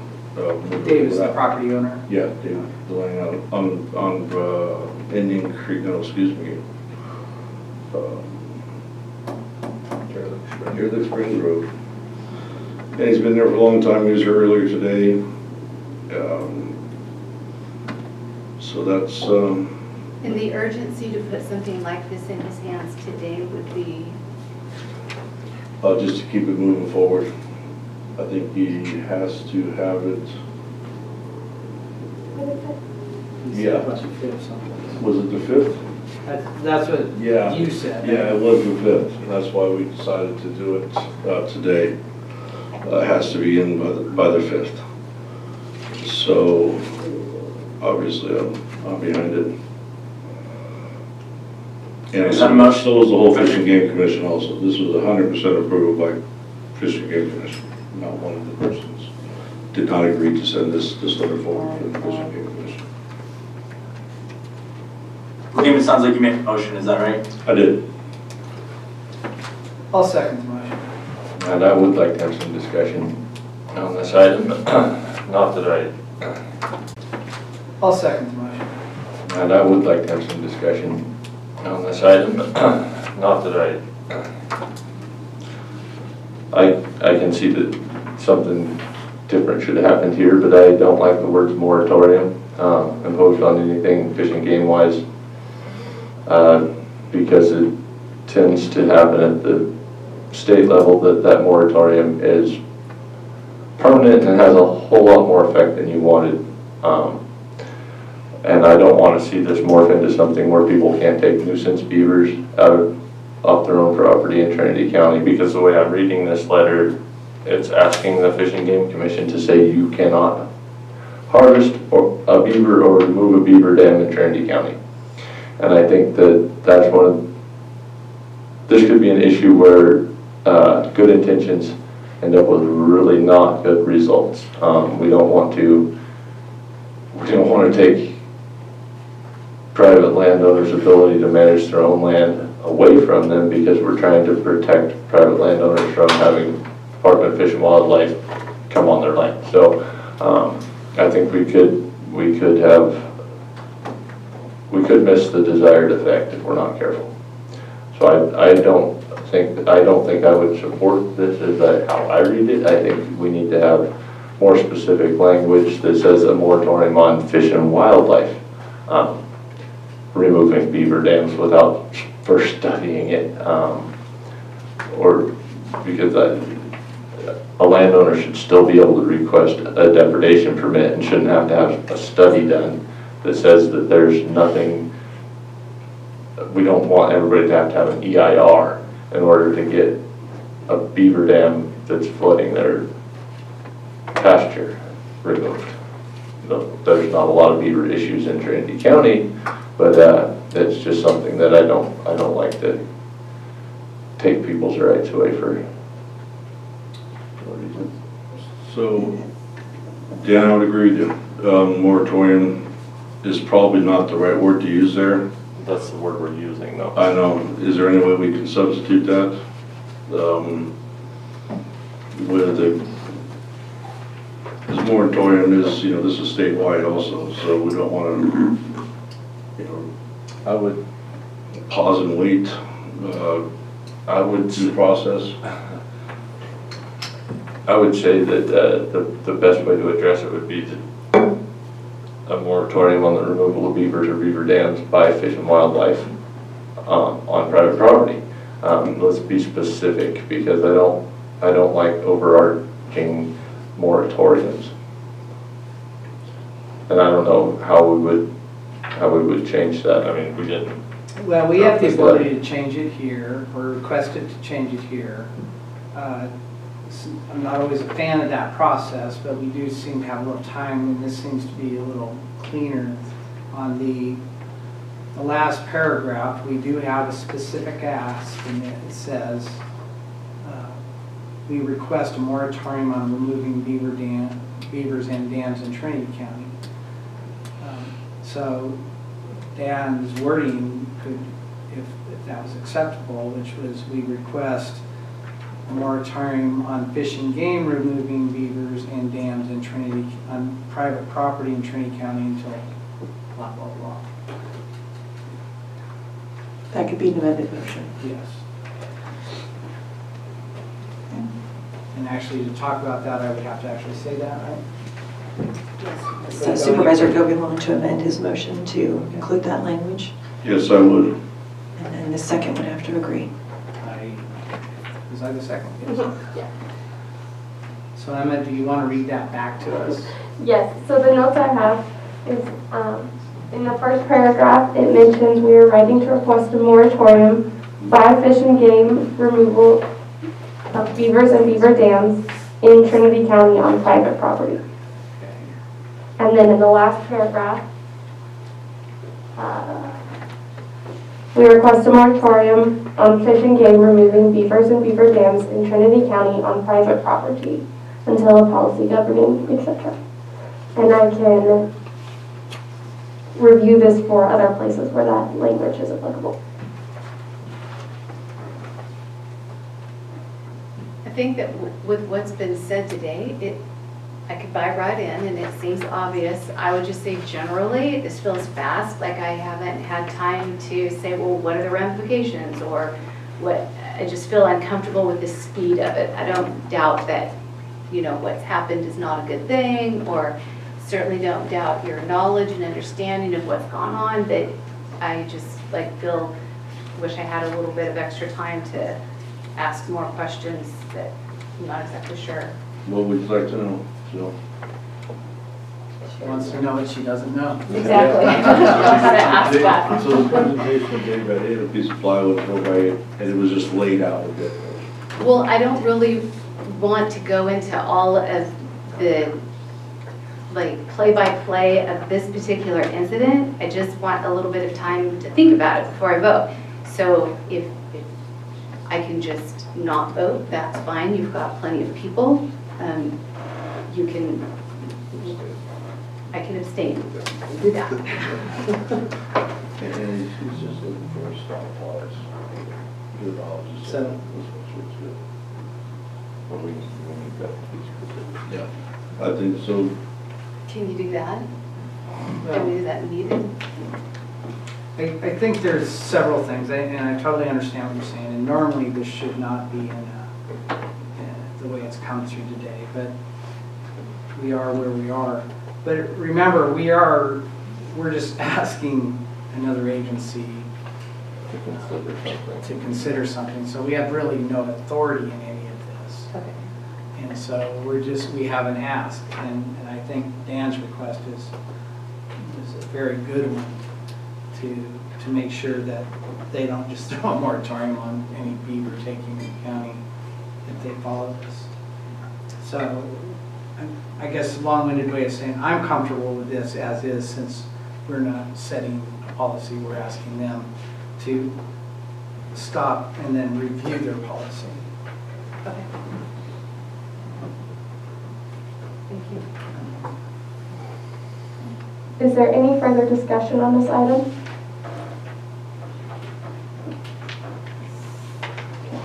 So the motion we currently have is to authorize the chairman to sign the letter with the insertion of the request that the moratorium on beaver removal is specifically by California Department of Fish and Wildlife on private property. The motion was made by Supervisor Gogan with a second by Supervisor Groves. Supervisor Groves, how do you vote? Aye. Supervisor Gogan? Aye. Supervisor Cox? Aye. Supervisor Frazier? Aye. Supervisor Brown? Aye. Thank you.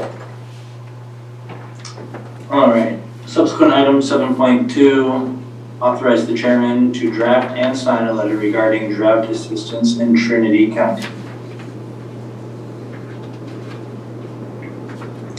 Dr. Coons, I'm not sure, who this item belongs to, if anyone's going to answer questions on behalf of it, or if we already did that kind of with Christie's presentation. This item was brought forward by Supervisor Gogan. So there is a plan right now to send 35,000 acre feet over to Sacramento River from the Trinity River to help save their salmon.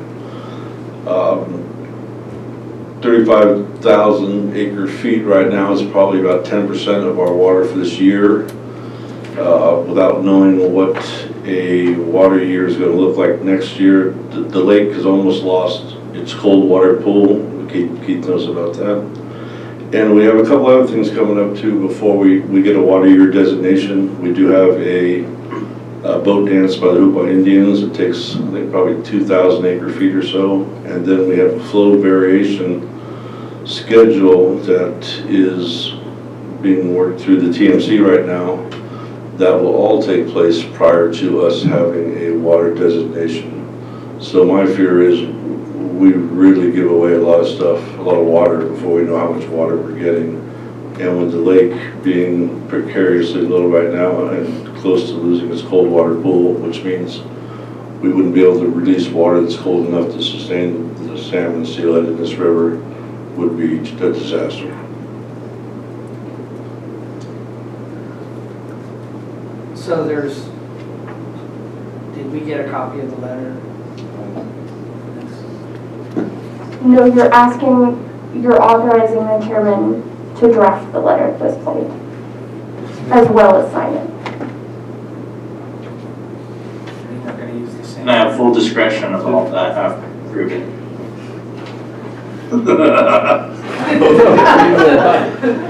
Somehow it just sounded like an evil Dr. There has been a letter already drafted. Yeah, we have. And then I signed my version today.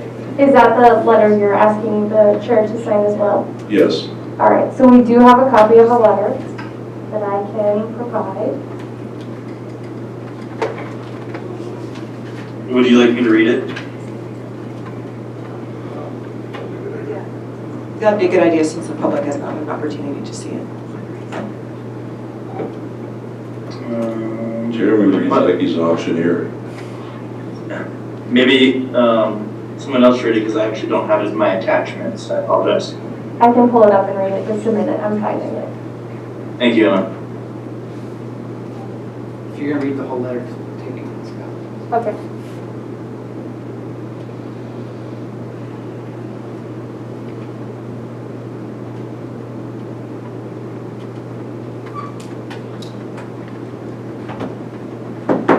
The letter is addressed to Joanna Beck, Natural Resource Specialist, Bureau of Reclamation. Dear Ms. Beck, I submit these comments to you as a Trinity County District Supervisor. I represent constituents who live along, recreate, and make their living on the Trinity River. The draft EA is a curious document in that it identifies 4 alternatives to the current Central Valley Project operations plan for 2021.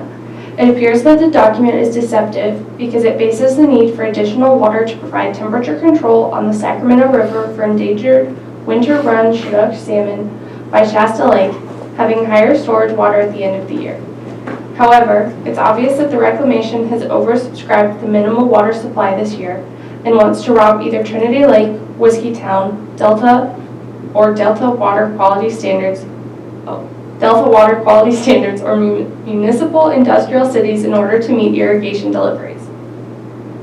None of the alternatives appear to provide substantial improvements to the survival of Sacramento River salmon, especially in light of the fact that according to the California Department of Fish and Wildlife, reclamation will succeed in killing 100% of the 2021 juvenile winter run Chinook. None of the alternatives looks at the possibility of increasing overall CVP carryover storage through reduced agricultural water deliveries to plan for continued drought into 2022 and the unprecedented disaster that awaits if this drought continues. In regard to the Trinity River, I absolutely oppose Alternative 4, which would reduce Trinity Lake carryover storage below 600,000 acre-feet. The analysis of impacts to the Trinity River Basin is also woefully inadequate as follows. 1. There is no recreational analysis of Trinity Lake impacts from lower storage.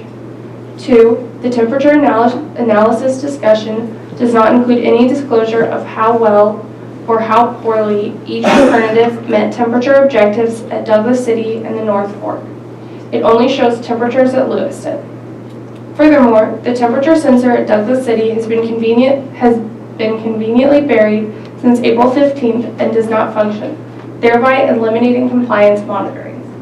3. Table 5 fails to disclose or discuss the state listing of the Klamath Trinity spring run Chinook as a threatened species, nor does it discuss impacts to the Klamath Trinity fall Chinook, an important recreational, tribal, and commercial species. 4. Figure 18 shows clear temperature impacts to the Trinity River but does not discuss the implication to spring and fall Chinook. In summary, your analysis of impacts to the Trinity River is woefully inadequate.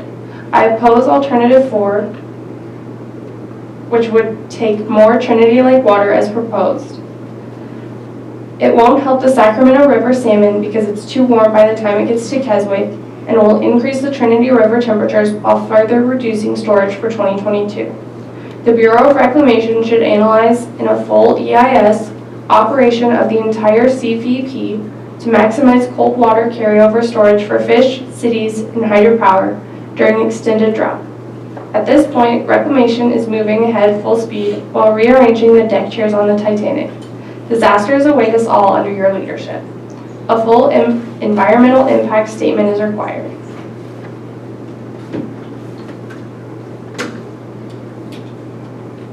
And that is a complete letter.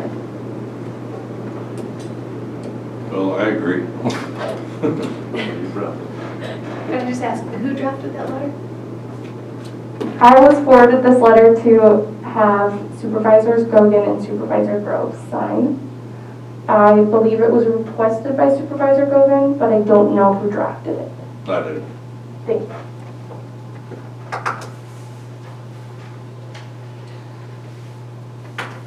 Anybody sign it?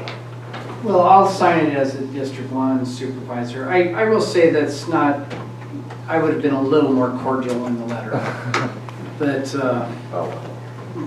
I'm fine with the way it is also. The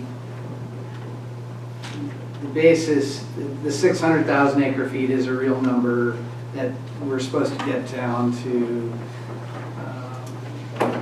and this would take it down to 5 whatever that is, 565. We're probably already going to go under the 500 or the 600,000 number.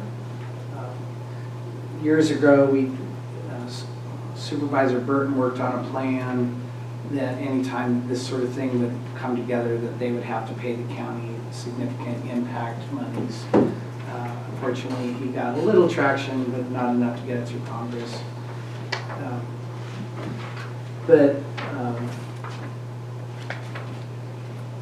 I also ran this past General Manager of TPUD, and he had no objections into that letter. And So I still support it. And just so people know, as our water leaves here and goes over to Whiskeytown, it actually warms. And our water is not even cold enough here barely to sustain our water our temperatures. So it's really kind of a smoke and mirrors thing to get more. The true cold water pool that I've claimed for a long time should be 1.2 million acre feet. And from that point on, but there's a lot of strong evidence that you could take it down to 800,000. But when you're below 800, there's clear evidence that the water starts warming, which means that they turn the turbines off at the dam and have to go through the bottom valve. There's a lot of, once we get below that number, there's a lot of negative impacts on that. And this would all happen before we know what the water designation is for next year. If we have an extra dry year. Yeah. Next year, it will be a crisis of major, that'll probably be the biggest crisis that we've faced in our lifetimes anyway.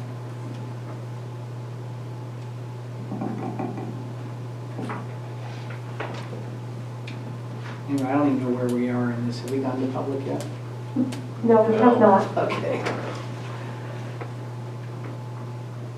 That's the invitation. Any public comment? Is there any public comment in the room? Seeing none, I have no raised hands. Deidre? Hi, Deidre Brower, Junction City. I support the signing and submitting of this letter. It is our most valuable resource here, and we all greatly depend on it. So, thank you. I have no other public comment. All right, bring it back to the board then. And just before I make a motion, I will explain that the timing on this was supposed to be in by the 30th. Yeah, they pushed it back. And then they pushed it back 5 days. So the reason that I was going to sign, Liam asked me to sign, was because it wasn't going to have an opportunity to come to the board. And then With that, I would move to authorize the chairman to sign the letter on 7.2. I would second. Motion by Supervisor Groves, second by Supervisor Gogan. Supervisor Gogan, how do you vote? Aye. Supervisor Groves? Aye. Supervisor Fox? Aye. Supervisor Frazier? Aye. Supervisor Brown? Aye. Thank you.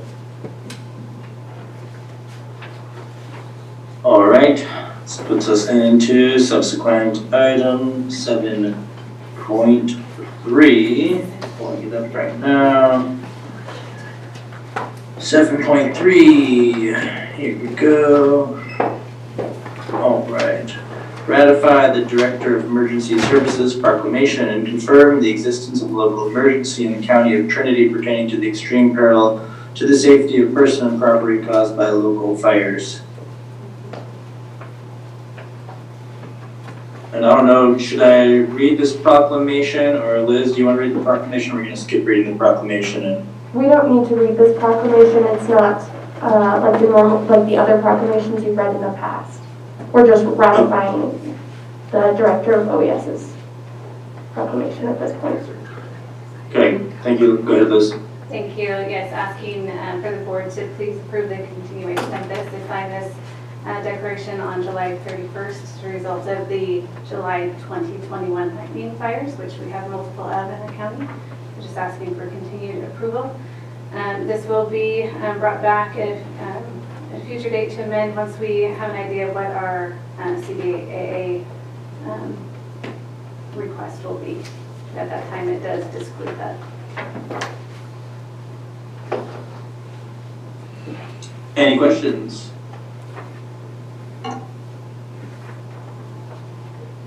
I'll bring it back to the, any public comment on this item? I have no movement in the room, and no raised hands, and no new chats. I would move to adopt subsequent item 7.3 as presented. I will second. Motion by Supervisor Cox, second by Supervisor Gogan. Supervisor Gogan, how do you vote? Aye. Supervisor Cox? Aye. Supervisor Groves? Aye. Supervisor Frazier? Aye. Supervisor Brown? Aye. Thank you. Thank you very much. Thank you very much.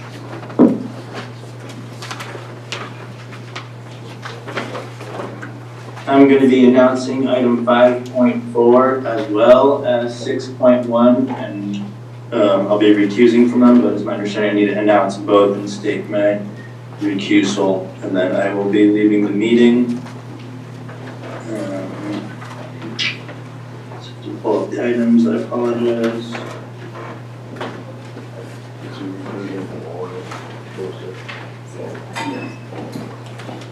Item 5.4, Planning and Zoning.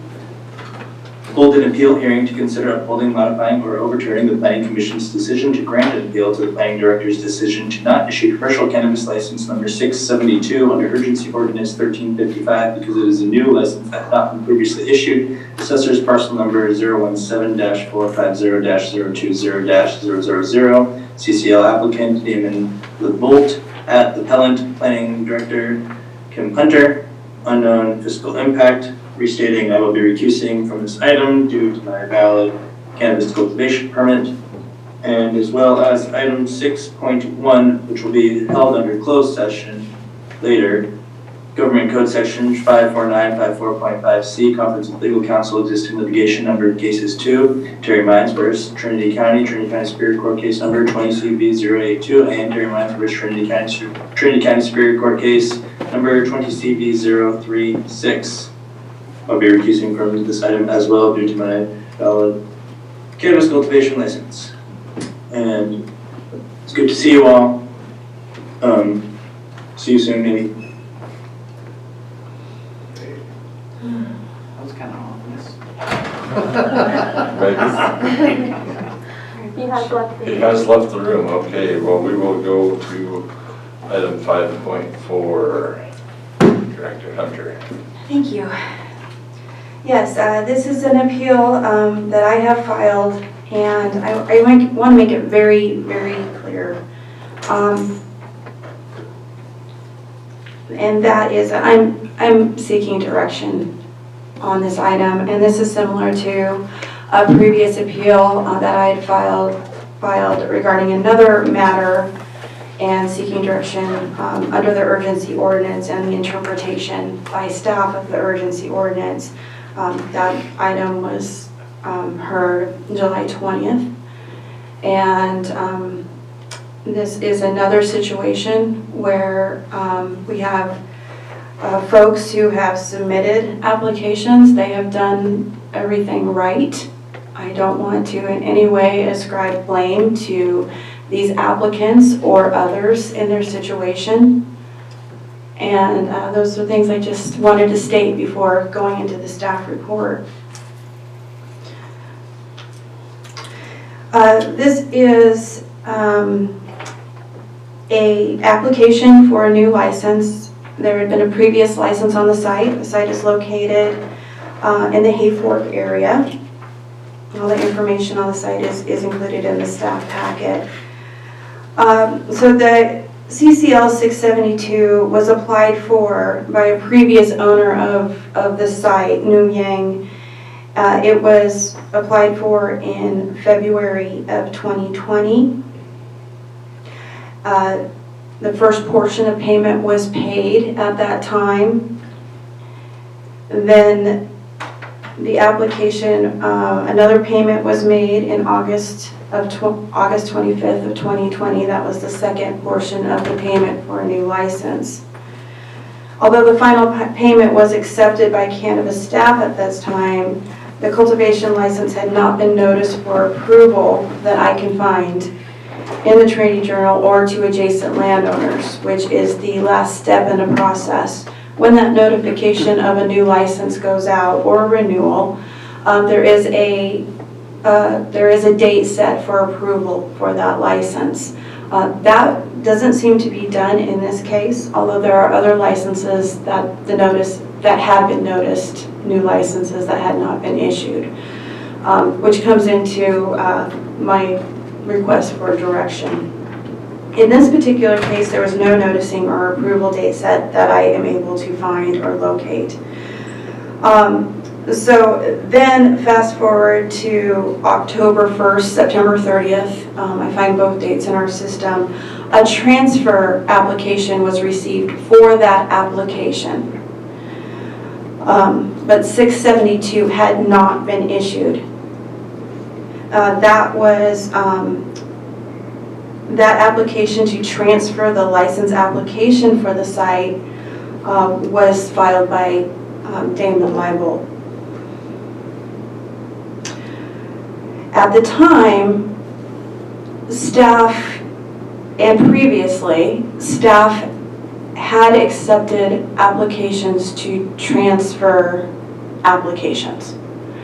On December 8th, 2020, I issued a policy memo saying we would no longer be allowing transfers of applications. However, the issues with CCL 672 happened prior to that, so we have been honoring that application and others received under the previous interpretation. So moving forward from December 8th forward, applications that have, for CCLs that have not been issued are not allowed to be transferred. Only licenses, which is more consistent, in my opinion, with what how the ordinance reads. Because it says a license can be issued in the ordinance, not an application for a license. So we're no longer doing that. But it had happened, and it happened with this application. So with that said, on December 9th, 2020, the urgency ordinance was passed. And there is specific language in that urgency ordinance that is contained in your staff report as well, and stating that no new licenses can be issued. Well, there were several that were being processed. Some had even been noticed. Again, this is no fault in most cases of the licensees. There may have been deficiencies. There may have been things happen in the application process. But there are a number of licenses. I tried to get a number. I apologize. I estimate 15 to 20 applications of new licenses that had been noticed that were not issued. And in this case, a very similar situation, except the license wasn't noticed. So these license applications got caught in a very difficult situation. At the end, late last summer and the end of last year, our department, the cannabis division, was dealing with many challenges. COVID,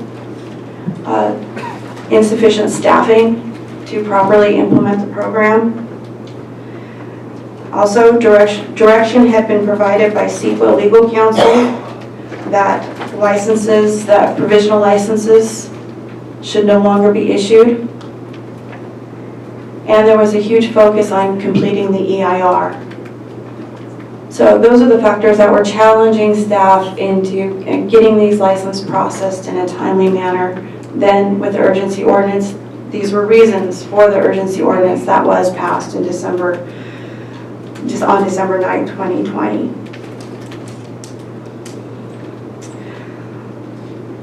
There is timelines. I'm happy to answer any questions on this. There was a inspection of the site prior to Mr. Leibel taking over the application. That was on June 29th, 2020.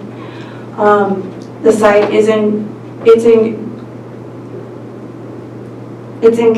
compliance with our program. It looks great. The license was going to be a provisional license, however, not a categorical exemption. So piecing the story back, I don't know each of these files, back, front, back. I mean, there's over 700 files. I can't always answer why things happened the way they did. I know we're making changes moving forward, and this is a very unfortunate situation. And I'm just seeking direction on this for myself and for these licensees. The Planning Commission did review this item, and they voted in favor of granting the appeal, 4-0 vote with 1 absent. So they did definitely take into consideration what the Mr. Leibel and his wife and their authorized representative said, and there's nothing personal against them. I'm just seeking direction because this does set a precedence. Thank you. I'm happy to answer any questions.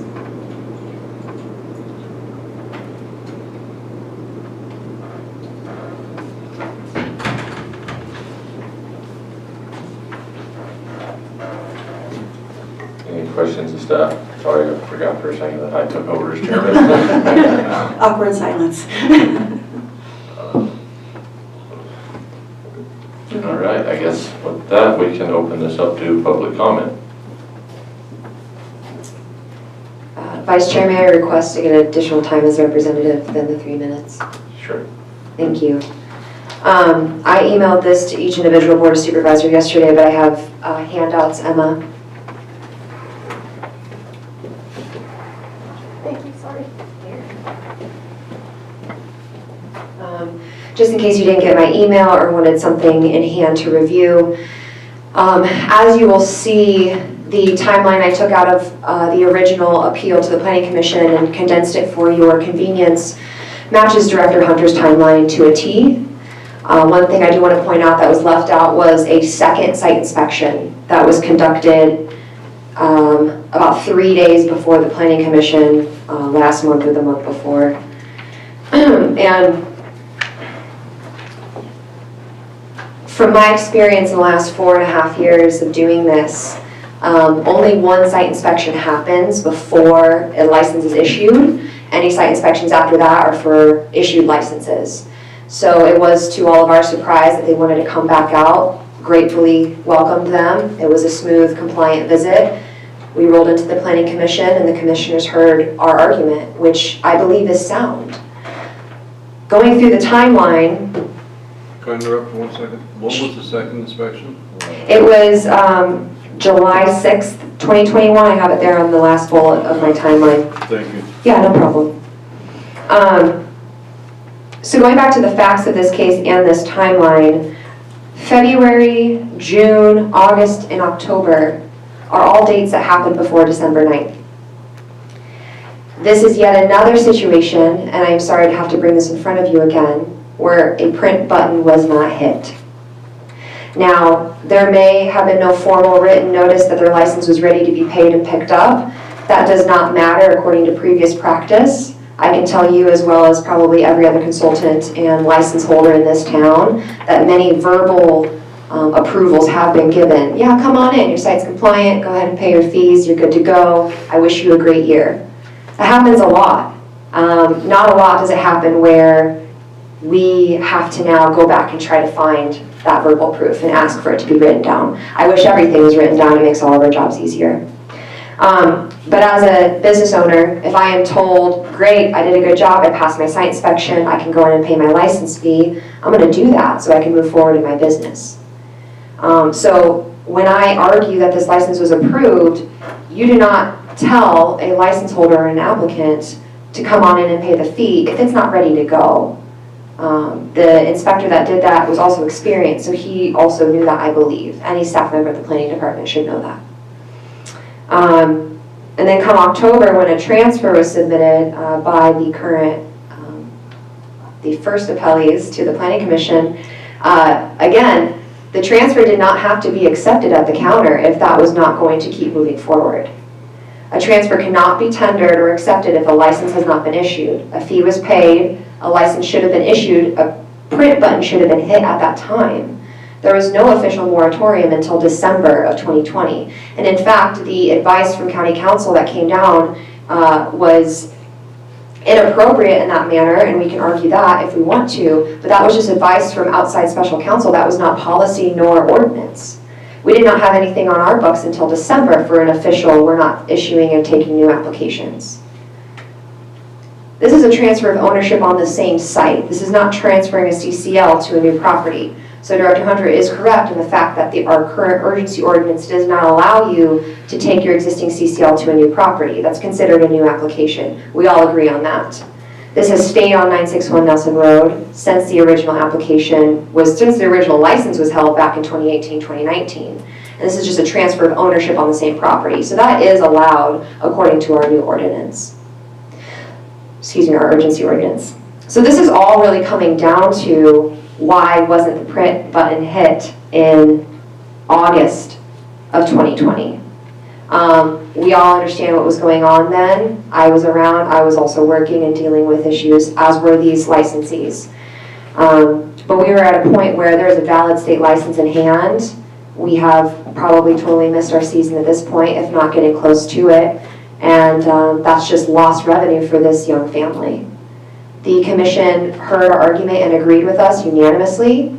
I personally am getting a little tired of coming here for direction after our first local level of local government does their job, but yet here we are. And so I am now asking you to please follow up on the Planning Commission's decision. They heard us out, they agreed. Those are the representatives you all picked.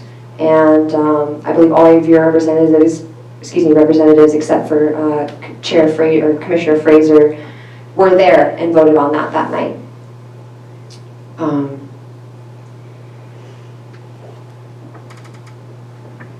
Another thing Director Hunter is correct on is that this is not their fault.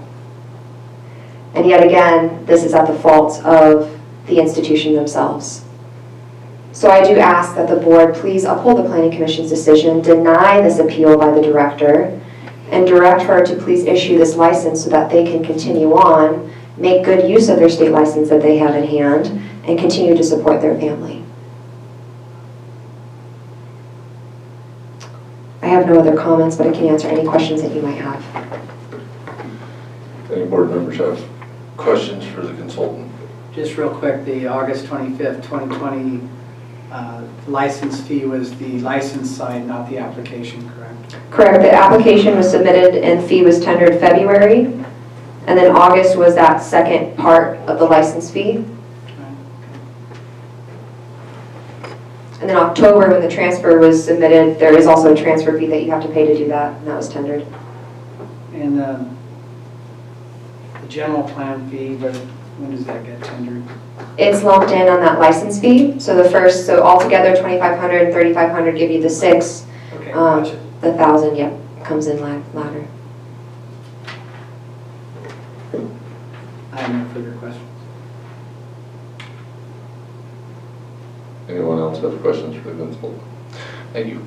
Thank you very much. Is there any further public comment on this item?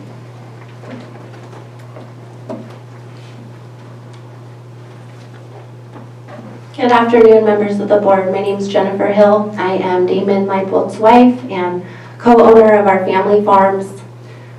We have the farm next door, and we've been a part of the cannabis program since the very beginning. We were jumping on board to get compliant and excited to farm legal cannabis in this county. The neighbor's parcel came up for sale, and we jumped on the opportunity to farm compliant cannabis. I'm here today to encourage you to listen to the facts and weigh them fairly. We did everything we could in our power to get our license in a timely manner. If it was up to us, we would have put notice in the paper as well, including passing our final inspection and paying all our fees. This was done way before the urgency ordinance was passed. Unfortunately, the planning department didn't follow through on their end and print the license. I understand there was a lot of turmoil and a lot of staff changes going on within the cannabis program. I know maybe to Director Hunter we're just another number, but this is our whole livelihood. This is our farm. We're farmers. We're seasonal people, and this has been since last May when we acquired the property. So to wait now over a year and 4 months to have some kind of clarification to say the least, has brought our family huge stress. Director Hunter even said in an email that she would issue the license if she could, but she cited that the urgency ordinance is why she couldn't do it. And again, with the dates and the timelines we were in way before that went into effect. So we went to appeal to the Planning Commission. They unanimously voted that she should issue the license after deliberating for over an hour. They took it very seriously, and I appreciate their decision. We're here today because she appealed that decision, and we would like to reiterate that we did everything necessary well before the urgency ordinance was put into place. The planning department, dropped the ball and never pushed print despite accepting our money. Having our livelihood tied up in this manner has been extremely stressful. I have faith that you'll see the facts of this appeal and direct the instruction of the issue of the license and the denial of this appeal. Thank you very much for your time. Thank you.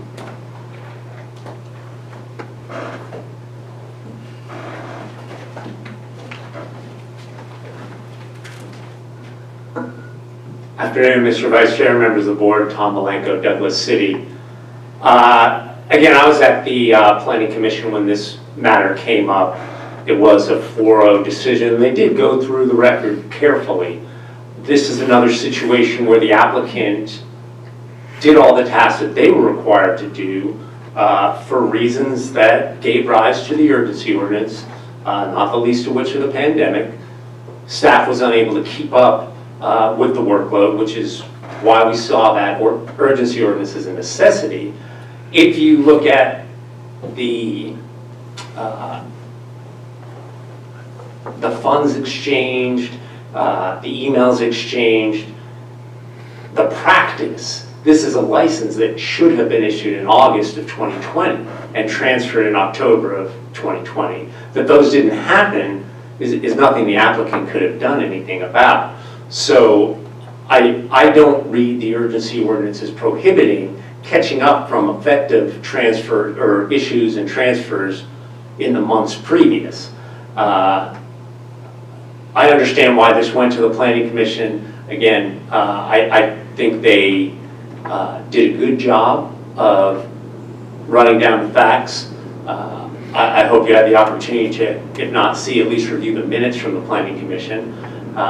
And I would urge you to support the Planning Commission's decision in that and deny this appeal. And also, because this is also a giving direction, I understand why the director came to get your approval of this action as well, or I guess approval would be the term. But I think giving some direction that where there are completed applications prior to that urgency ordinance, we should issue those licenses.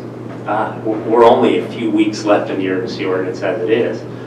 So if there are some lingering dozen or so many licenses, let's get those issued. Thank you. Thank you.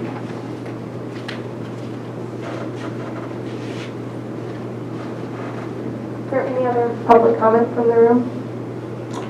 Seeing none, we have Chris W. Yes, thank you. Hi, this is Chris from Weaverville, Chris Williams, Weaverville. I'm beginning to think that every license that comes before the planning department is a difficult situation. How many times will the Planning Commission vote on an item, and they looked at this case, for like over an hour, only to be appealed by the planning department because they are, quote, seeking guidance. So I ask, guidance for what? And maybe it's not guidance that they're looking for, but affirmation or permission to do their job retroactively. The planning department talks about a last step in the process, but again and again we see that the planning department is shrugging their shoulders as to why they didn't complete the last step, or that when there is a last step that was completed, they shrug their shoulders and say, oh, we don't know why the license was not issued. There's not that many people working at the planning department. Shoulder shrug. The planning director states that it's not the fault of the applicant, so once again, why is the planning department wasting our time with this appeal? So I ask all of you wondrous Board of Supervisors, deny this appeal and let this farm grow. Thank you very much. Can you state your last name for the record, please? Sure. Chris Williams. Thank you. Then we have Deidre. Good afternoon, Deidre Brower. I also wanted to mention in regards to this license that this property held a cannabis cultivation license under a couple of owners ago, and it was revoked, perhaps erroneously. There was no opportunity to cure their violation within 7 days. So it had been noticed in the paper at a different year, granted, but it was licensed back in 2018, I believe, and 2019, I believe, is when it got revoked. But it had been previously licensed. It was it was licensed with the NOP flow, and therefore was part of baseline at that point. So I just wanted to mention that. Thank you. Thank you. Veronica Kelly Alves. Good afternoon. This is Veronica Kelly Alves from Douglas City. Something that was mentioned during all of this, and it has been a really difficult time for everybody involved, is that there were notices to the public that were missed. And I think that's an important thing to take a look at. While they may have been overwhelmed with, the planning department may have been overwhelmed with many of the tasks at hand, I don't think you can supersede the opportunity for the entire public to have notice of something and have the opportunity to speak on that.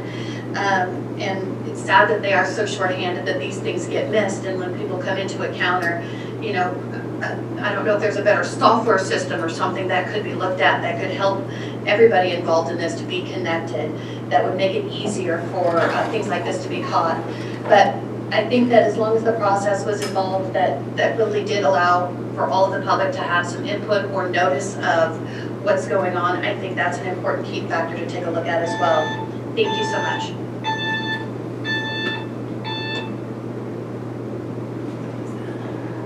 I would like to comment now if I could.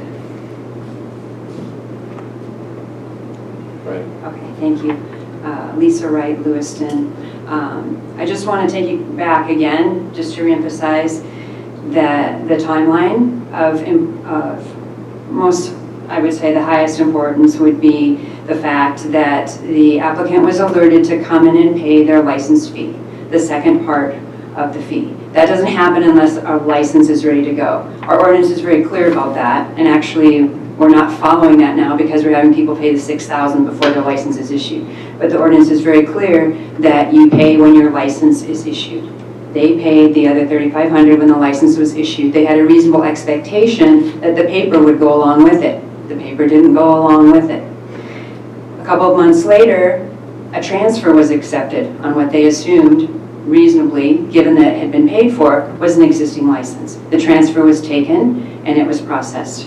So I think we're back to, there was no official position from the county that there would be no provisional licenses issued, even though we had some opinions from your secret specialist attorney. But it did create a lot of confusion within the program, and I think for staff, and as well as the farmers.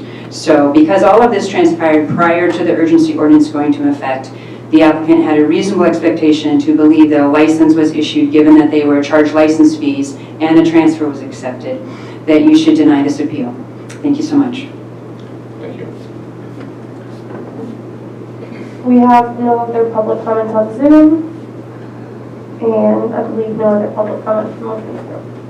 All right, with that, we will close public comment and bring it back to the board.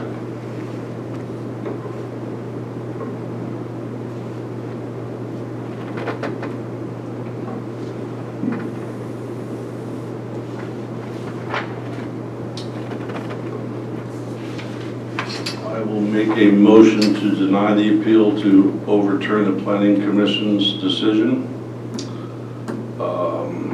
regarding interpretation of urgency ordinance 1355. What's your direction to staff in that? Yeah, do I want to give them now?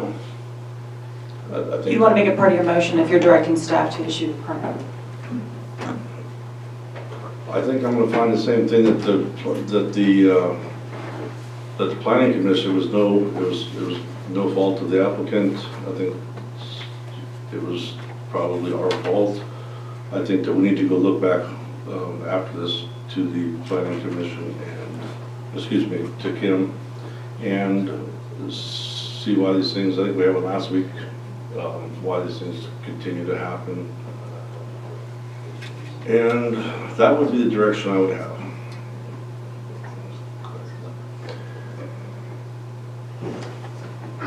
Keith? I'll second for discussion. But the direction part of this is more based on, I mean, what happened over a year ago. I'm close on that number, but quite a while ago, and hopefully we've got those issues dealt with. But I think staff is looking for more when she doesn't have to bring that to us. Why is this one that is different than our urgency ordinance? Because I think probably if you're going by the letter of the law, she's correct, but she's looking for when can she just say, yes, I don't need to appeal this. So to me, when we designed the ordinance, or I can't find it, but when we designed the ordinance, it was when we changed it to you had your monies you paid to go through the application. It really was designed to, all right, you've passed that, you now get your license and now pay for the license. That was the intent. I don't know if that intent got changed, but the fact that that person paid for the license to me signifies that, yes, they got a license. If that is not the case, then that's a problem within the program. We shouldn't be taking their money until the license is ready to go. And that was the intent of that. So with that, I would support the planning commission. And I don't know, it's probably not enough direction, but it might be some.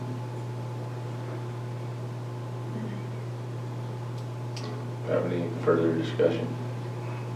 Yeah, I have a little further discussion. Just to add on to what Keith said, they took the money, they did a site inspection, and then they came back and did another site inspection after that, which would lead me to believe that the site was compliant, and in compliance actually. On July 6, 2021, the second compliance inspection conducted by David Marvel site was deemed compliant for the second time after paying the $6,000.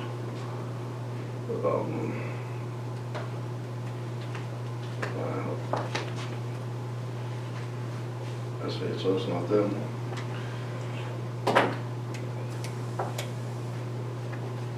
I would say that the county sets up game rules. The applicants follow those game rules. The game rules then before, like there's a mistake, something didn't happen that should have happened. And while we're figuring out, what that was and time's gone by and, what are we gonna do with this license, other information comes in to say there's a little problem with those game rules, and these people are caught in the middle of it.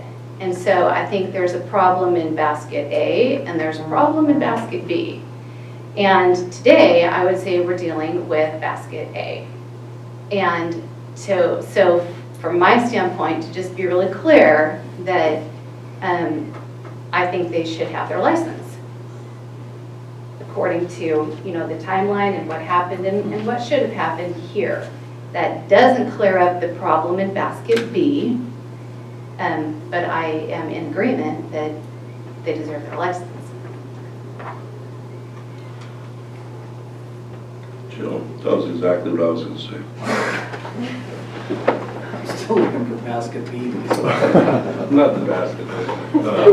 Well, apples and oranges. So if I may, can we have I want to just be very, very clear on what the actual motion is on the floor. Yeah, So, I don't even know. yeah, I mean, it was very, The motion that I have, to my understanding at this time, is to deny the appeal and issue the license. yes. Okay, so also part of the request is direction to staff with regard to interpretation of the ordinance itself in a circumstance such as this. And I think, Do those have to come as one motion? yeah. And Because it was asked in the same, they can't be separate. The direction of staff, staff can have direction just by the following what. direction to Set. staff could be issued the license, as far as I'm concerned in this. It could be, I just wanted to Because- make sure that that is And the then, motion. and then Kim's gonna have to interpret from there when else she needs to bring it back to us and get further direction, which, I think that, personally, I think I can understand where Kim's coming from with her decision to appeal to us because she wants clarification. And, as much as it can be a nuisance to consultants, the board, and Kim, I think that in the future, if she has further question and she's not clear, then it's her prerogative, her duty, whatever you want to call it, to bring it to us and get clarification. So I think that that would be my direction to staff, is do what you can, and then if you don't know, bring it back to us. So anyway, we have a motion and a second, and we've had some discussion. Do we have any other motions or further discussion? Emma? Motion by Supervisor Gogan, second by Supervisor Groves. Supervisor Groves, how do you vote? Aye. Supervisor Gogan? Aye. Supervisor Cox? Aye. Supervisor Frazier? Aye. Thank you. May I just get clarification from the board? Yes. So if a fee was paid, and this is, I believe, an exception where the final fee was paid, but if there's that case, then I will issue licenses. And I think that's kind of the idea. I think Supervisor Groves expressed that pretty well, that was the intent of the ordinance, is final payment comes with the license. Okay, and then to follow up on that, and this is where I may be getting into another item later on, and looking at county council over there. So I mentioned there were several new licenses that had been noticed. So maybe the final fee wasn't paid, but they were noticed with an approval date. How shall I handle those, or should I schedule a separate agenda item? Because I think that's not agendized. Yeah, it's like, Yeah, you're gonna have to come back. come back. Okay, thank you. Bring it back. Can you read the closed section so we can public? Okay. With that, we'll be entering into closed session, agenda item 6.1. Do we have any public comment on item 6.1? None in the room, no raised hands, and no new chats. All right. We will go into closed session. So I told Graham 1:30. Is anyone zooming in for closed session? No. Okay. We are getting those issues cleaned up.